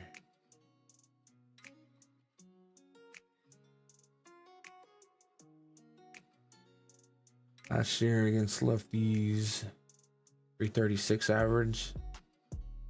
He really does have a good history against lefties, bro. I don't know why I'd be batting ninth against. I guess you're just trying to protect his feelings. 354 or 277 average the year prior.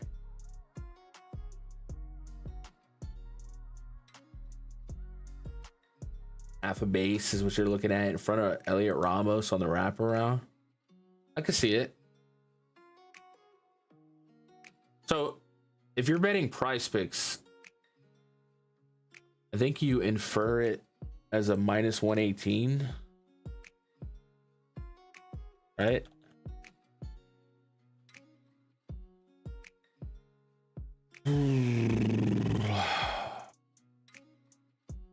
Which is a 54% probability. And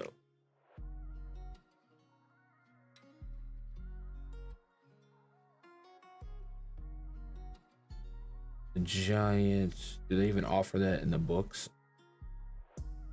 Wait, this is no, what?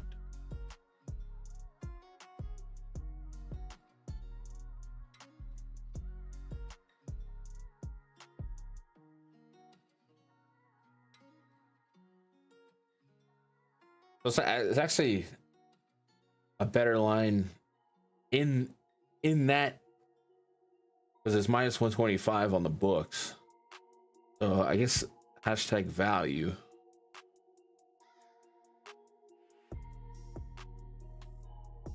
That seems like a plus EV bet.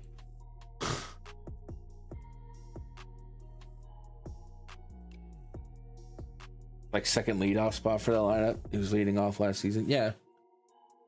I mean, No disrespect to Lizardo here, though, but yeah, I think everything else makes sense for where you're at. Did we finish off those projections? We did. Next game on the docket, Shota Imanaga taking on Randy Vasquez. Cubs with a 4.5 run total. Padres 3.7. Cubs are minus 160 here. Imanaga, yeah, his strikeout stuff has not been there, but the swing and strike rate stuff is there. Makes you think that it's coming. Let's double check a few data points. I want to look at Stuff Plus. Stuff Plus is below average on everything. Jesus. Pitching Plus is good though, 114, and the Location Plus is there. And then the game log, discipline, double-digit swing and strike rate with a 70% first pitch strike on the season. So that's encouraging.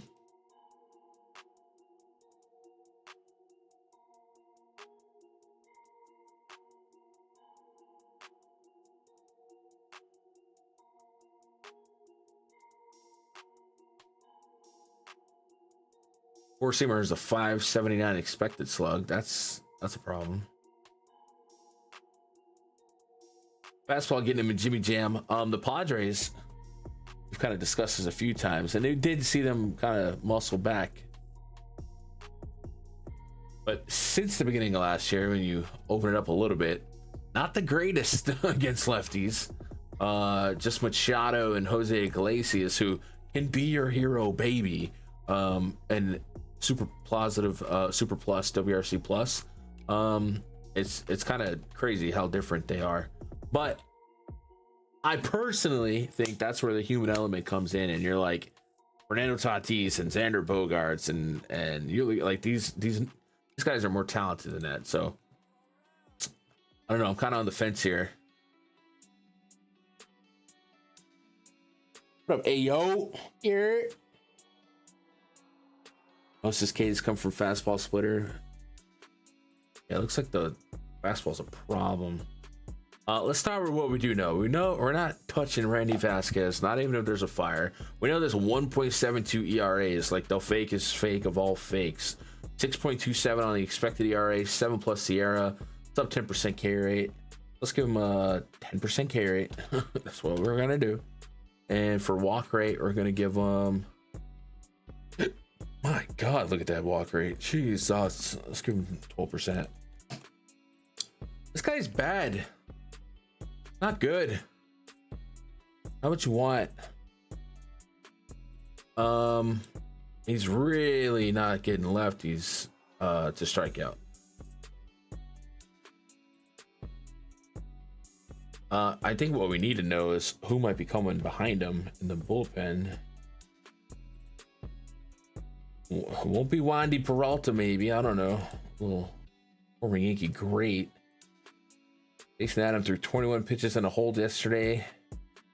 So if we saw this guy get smacked, I guess it'd be this guy, Logan Gillespie, long reliever. What do we know about him? Actually, let's do something crazy. Let's just put his name in the spreadsheet.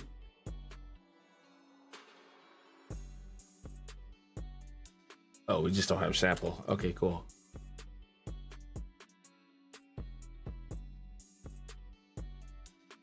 See what this guy does in the minors.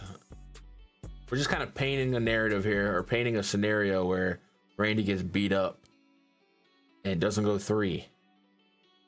It looked like they would have to hand the ball to this guy.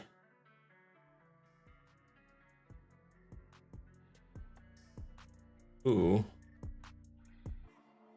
last year 25 strikeouts and 34 innings to righties, 24 and 22 struck out lefties at a greater clip. A lot of homers to righties, a lot of walks to righties, a 1.38 whip to righties, 1.21 to lefties. Like a very walk induced issue. You don't want a bullpen guy that just walks people. Like your thing. All right, keep that in mind. So I'm interested in the Cubs. No Seiya Suzuki, more likely, right? He's just hurt. I don't know. Did they put him on the IL officially? I think they did. Day to day. Is it starting? Day to day. All right. Day to day.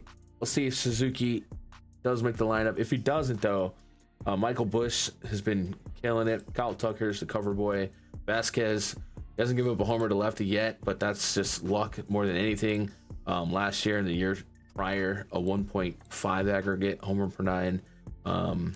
Cubs offense is come up, kind of like the Angels. Kind of don't want to forget too quick how good the Cubs can be, but surely also don't want to discredit Seiya Suzuki's role in that offense. So give me the Cubs. Padres against Imanaga is a strong maybe, and so is Imanaga a little bit. Yeah,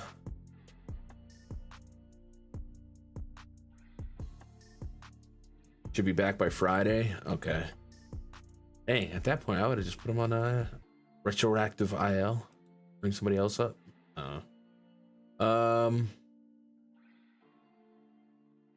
Manage Imanaga only at 4Ks. To be fair, he hasn't got more than 4Ks in the games yet, but the metrics are saying he has an ability to miss bats. But he's just like all over the place, man. Fly ball to ground ball rate is like wonky.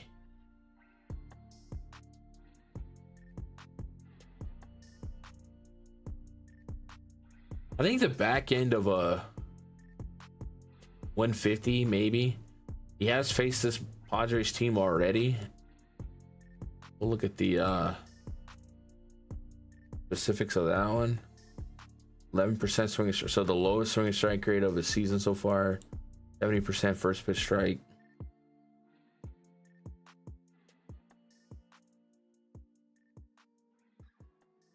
.482, or excuse me, 352 xFIP.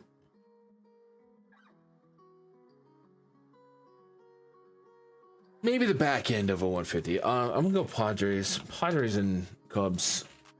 I don't think you're crazy to take some stabs at Imanaga, but I don't know. I'm just kind of on the fence right now. So let's give him that projection. Let's give him we'll give him a 20% carry rate. Let's give him a little credit. And then walk rate, I'm gonna give him 7%. And then we gotta give him some outs.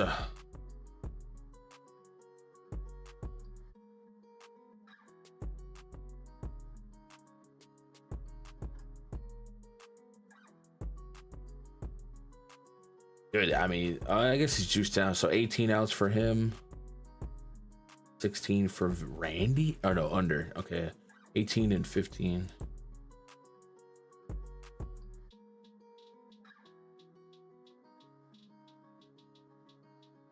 Main event. Rockies and the Dodgers. Ryan Felter taking on Landon Knack. Knack might be the weirdest pitcher to be a minus 324 favorite in the history of favorites. I don't know. Crazy. 5.6 run total for the Dodgers. I think Corbin's starting and not Molly, is he? That definitely would change some stuff and it would increase my interest.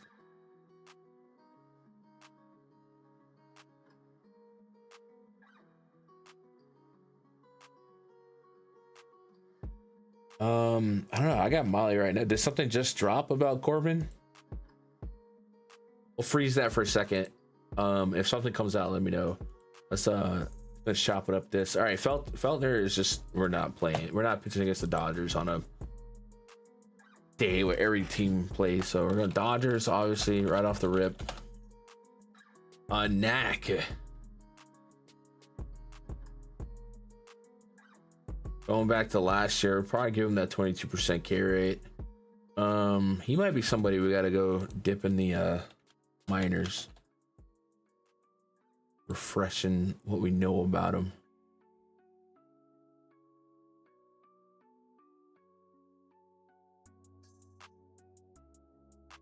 217 to lefties, 225 to righties.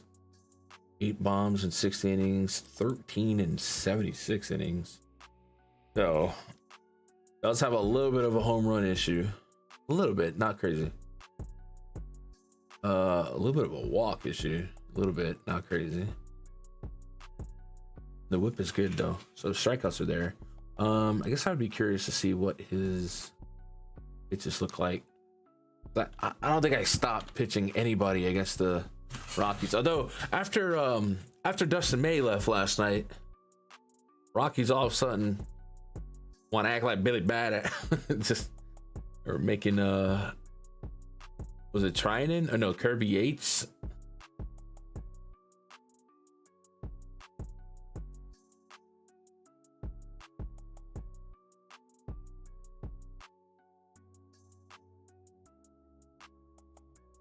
The youngster.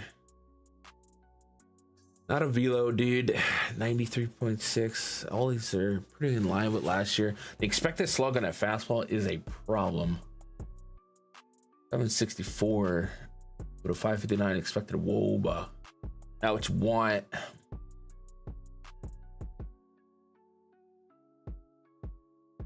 Last year the slider in a little broader sample was his number 2. And his 28% whiff rate. He hasn't induced a whiff yet, but he's only thrown it 7 times. I wonder if that's by design. He also hasn't thrown curveball sweeper. We've only seen 4 pitch types registered out of him this year. It could just be a sample size thing. We're trying to do we want to pitch against the Rocket? I mean, it is an incredible amount of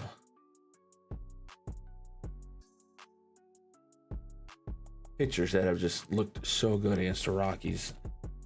Let me fix that. Oh, format. Get rid of those zeros. Just an aesthetic thing. I don't know. You guys pitching Knack?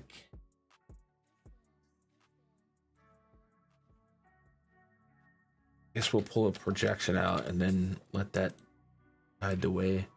69 pitches, 2.1 innings.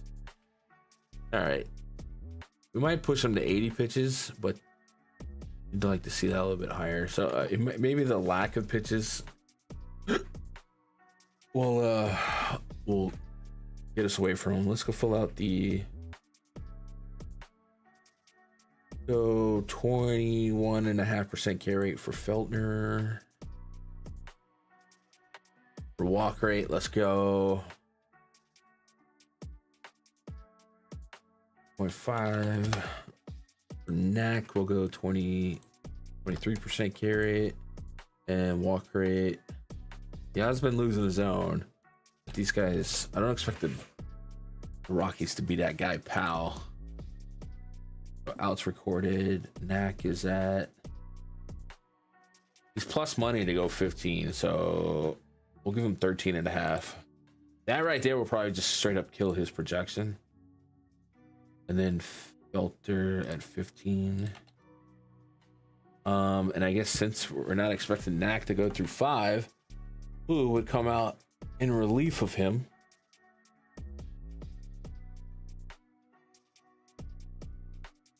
Asparius, maybe.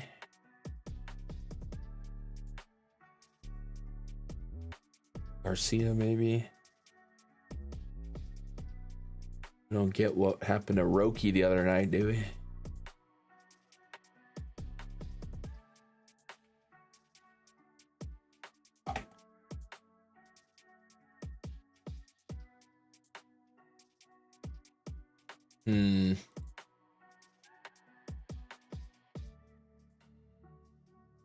We're not playing the Rockies, but it's good to know who's going to back them up. So we're just going Dodgers here. That's it. That's all I got to say about that. That is our entire slate. So now we can go get some confirmed lineups. And if you guys got any hot takes, questions, comments, concerns, anything you want to look at, let me know. It does look like it's Molly pitching EB. But if you see something different with like a source, let me know. That would be huge, huge. Let's double sweep. We don't have a Nats lineup yet. We do got, so we're only missing Nats from that slate. Also, we can refresh the bomb detector and stack ratings and all that. Let's make sure we got as many lineups as we can correctly input. Yandy Diaz, Brian Lau, Caminero, Aranda, Chris Morel, Meisner, Mangum, Rock.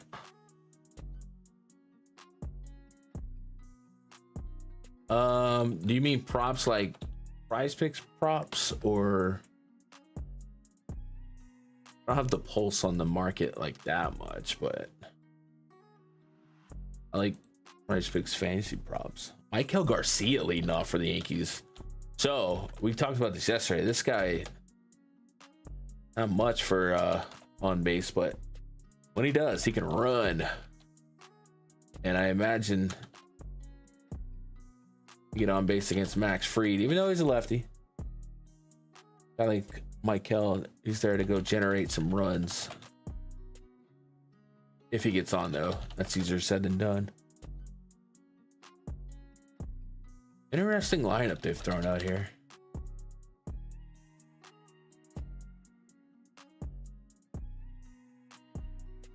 What's different here? Something different?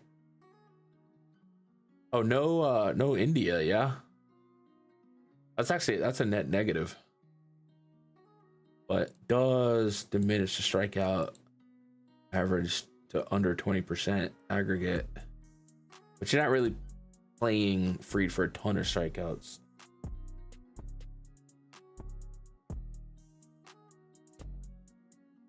PrizePicks. All right. Let's finish all the updates though. Stephen Kwan, J Ram, Santana, Manzardo, Nolan Jones, Arias, Angel Martinez, Bo Naylor, Rocio, all that as projected. Braves didn't come out yet.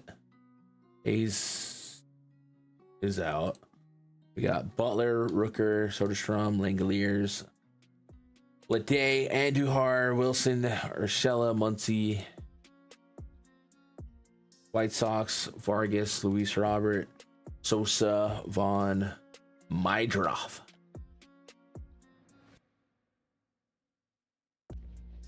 Joshua Palacios. Jesus. A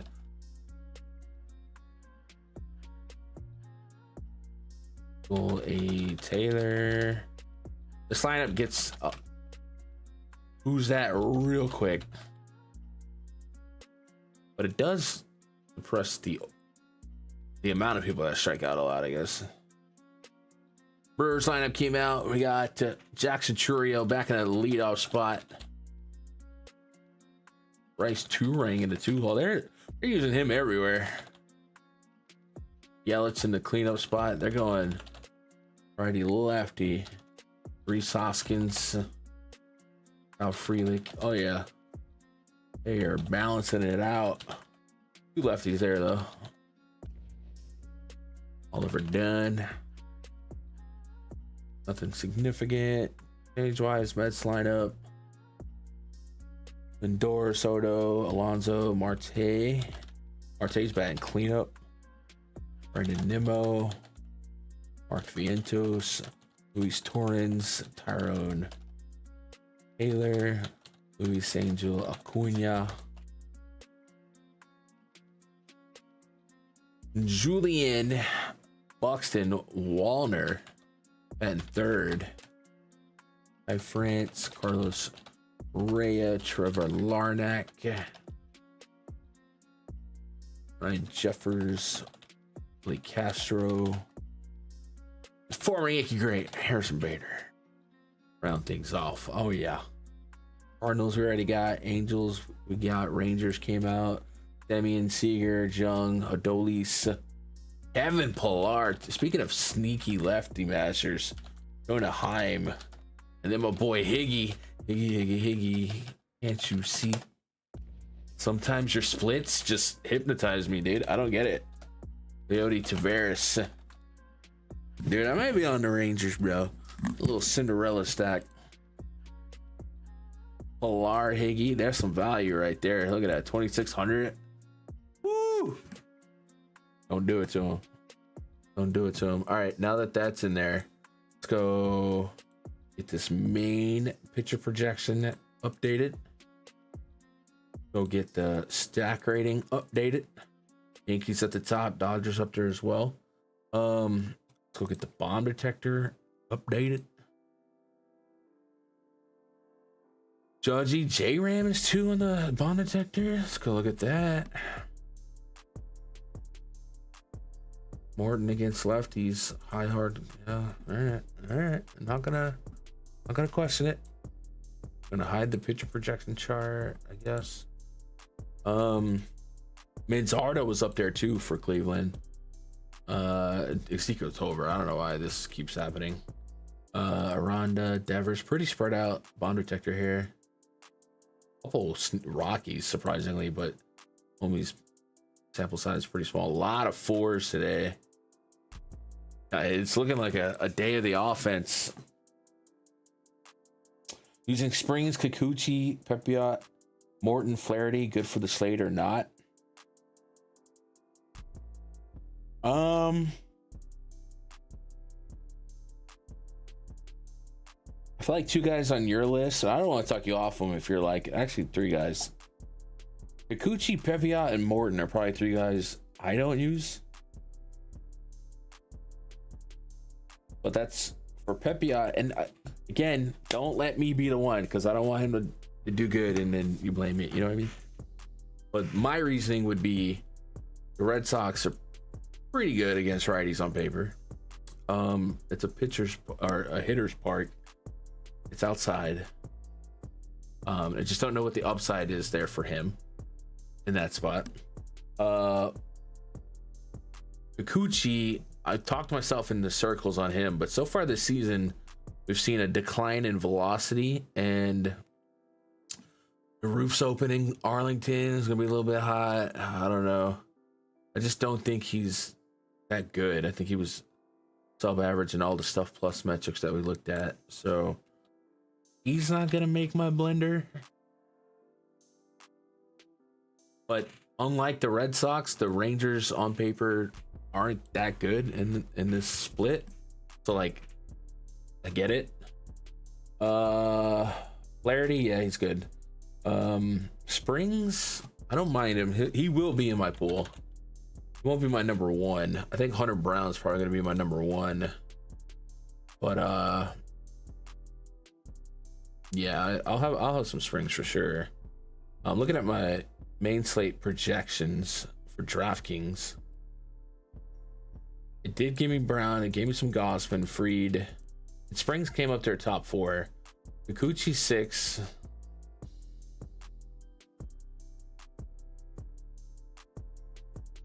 Yeah, that's how it shakes out. It's not the best pitching slate though. So like, there's gonna be a couple uncomfortable clicks if you're mass entering or multi entering, and you want some diversity in your pitching pool. Like I say, if you're on Kikuchi, you buying into it, don't let me talk you off him.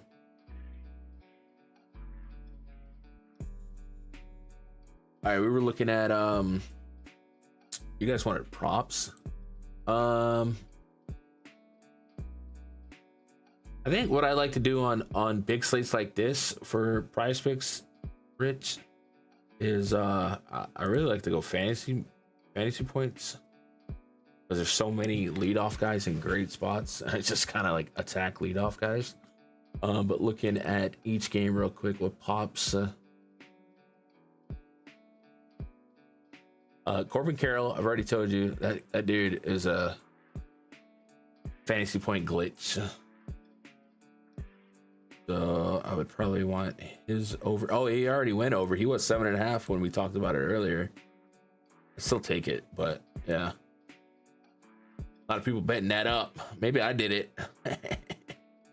Irvin against O'Neal, leadoff O'Neal Cruz, dipping into those lefty splits. I'd be okay with that. Where's his? He's at 7. Don't mind that.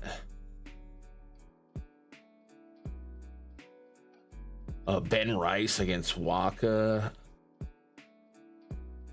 contact pitcher, I'd be pretty interested in much of what they offer for him. A lot of low fantasy scores too. I really like it for the guys that have power and stolen base potential, like J-Ram. J-Ram is at the top of the bomb detector, dude. And you're getting him at 6.5, or he's at second on the bomb detector.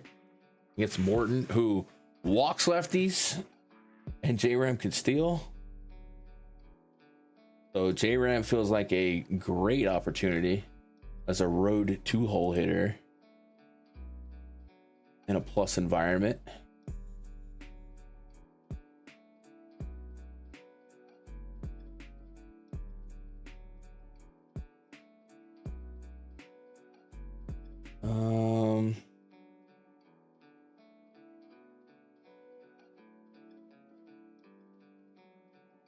Couple good win games too.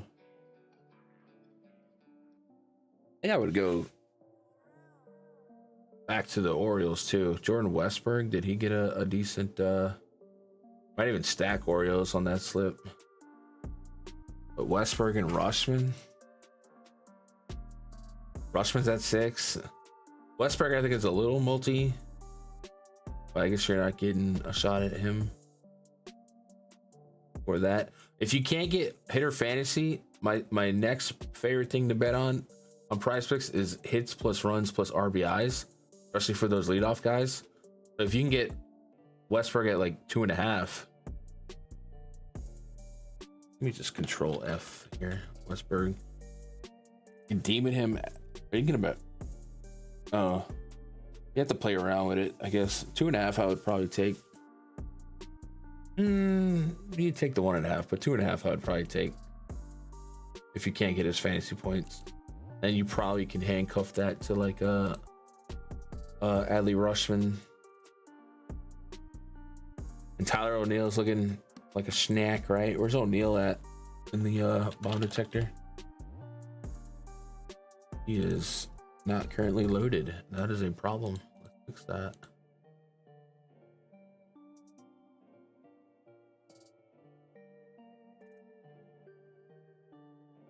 $335? That doesn't seem right, does it? Is O'Neill reverse splitting more than I think he is? 400. It's just a high ground ball rate for Allen so far in the contact rate.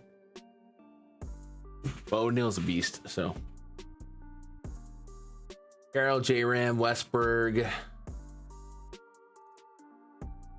Kind of like the idea of pairing them up with Adley.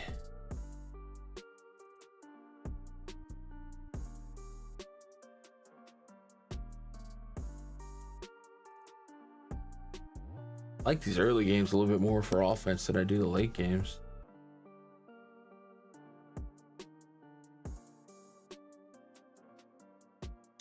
Probably go James Wood against Mitch Keller.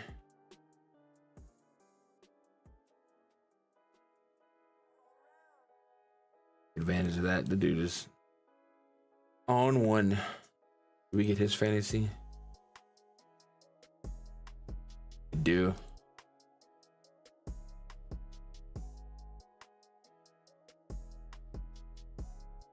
Like, I'm looking at O'Neal Cruz, man. He's looking at me. He's like, are we doing this or not? I'm like, I want to. I want to. He's like, let's just have to do it. Bam. There you go. There's 5 of them. Bunch of guys that are batting second or better in good matchups, decent environments. That's how I would play that. Carroll, J-Ram, Westberg, James Wood, and O'Neal Cruz. I would do it. Braves should have dropped their lineup, see if Murph is in there or not. Yeah, sometimes the longer these lineups take, it makes you kind of sure that there's a change. At 5 stacks: Dodgers, Yankees, Detroit, Cubs, and Baltimore at one-offs. Thoughts? Detroit lineup did just drop, so let's take a look at it. Definitely think Detroit is interesting because I don't think anyone's gonna play him in their 3.9 run total.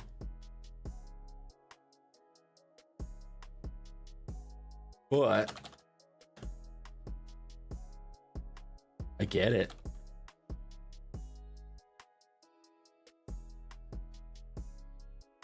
I like 1 through 4 looks pretty solid. That's probably the heart and soul of your stacks. The other ones, Yankees, Dodgers, yes, they should come with ownership. Yes, Cubs, yes. It looks like there's going to be no Suzuki for a week, maybe. Baltimore, yes. Those all seem like the likely the chalk, other than Detroit. Maybe the Cubs. I'll go look. But I got no pushback like reasonably for any of those. Maybe the Tigers are a little not on my list here, but I'm gonna pull up ownership right now if I can get to it.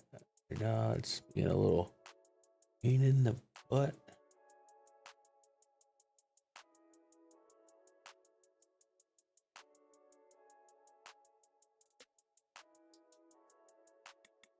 I don't know what I'm doing. Mouse over. I'm trying to mouse over. There we go. I don't know. Oh, there we go. Stacks ownership. So those teams you listed off are 4 of the top 4. Detroit is more in the middle of the pack though. The Dodgers, no shock, is the chalk again. And Yankees, Cubs, Orioles. So the teams that I were looking for like upside without ownership, like the Angels, I was kind of feeling out. That looks like that could be in play here. The Mets, I keep getting trapped by them. That can be in play. The Rays are a little lower than you might expect after what they put up yesterday. But yeah, all those teams make all the sense. All of it. What up, Shadow Dog? Do I like Houston? Yeah, Fetty's definitely gettable. I think Houston versus all these other teams. A lot of these teams have good temperatures, good wind, good matchups. Houston is gonna have to overcome Busch Stadium, which is a hard park to hit bombs out of, but good hitting against a bad pitcher. I get it. I definitely like the thought of Alvarez. Fetty's been walking lefties or giving up bombs at a pretty high clip for 2 years, and that's like where Alvarez shines. Yeah, so don't hate it. If you guys got anything else, you guys hit me up on Twitter or in Discord. It is 3:30, so we got plenty of time here. Might go grab me a snack, play with the dog for a minute, then I'll come back. I will be around for a while up until lock. If you got anything for me, I jump into the Discord. Rich, you want to voice chat it up in a little bit, making these props and lineups. If you guys are into premium, you can get a little voice chat going. I'd be vibing. I'm gonna run 100 lineups on DraftKings tonight. Embrace the chaos. MLBgrind.com. Go check it out. Okay, so tonight, looking at tomorrow's slate, there was some early games. I wanna knock it out tonight so that there's content tomorrow and I don't have to wake up to cover 12 p.m. games.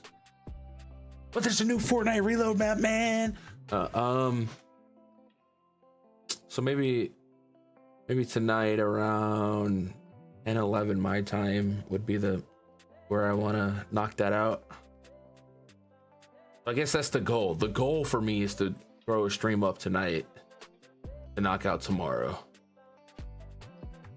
and then no midday stream tomorrow.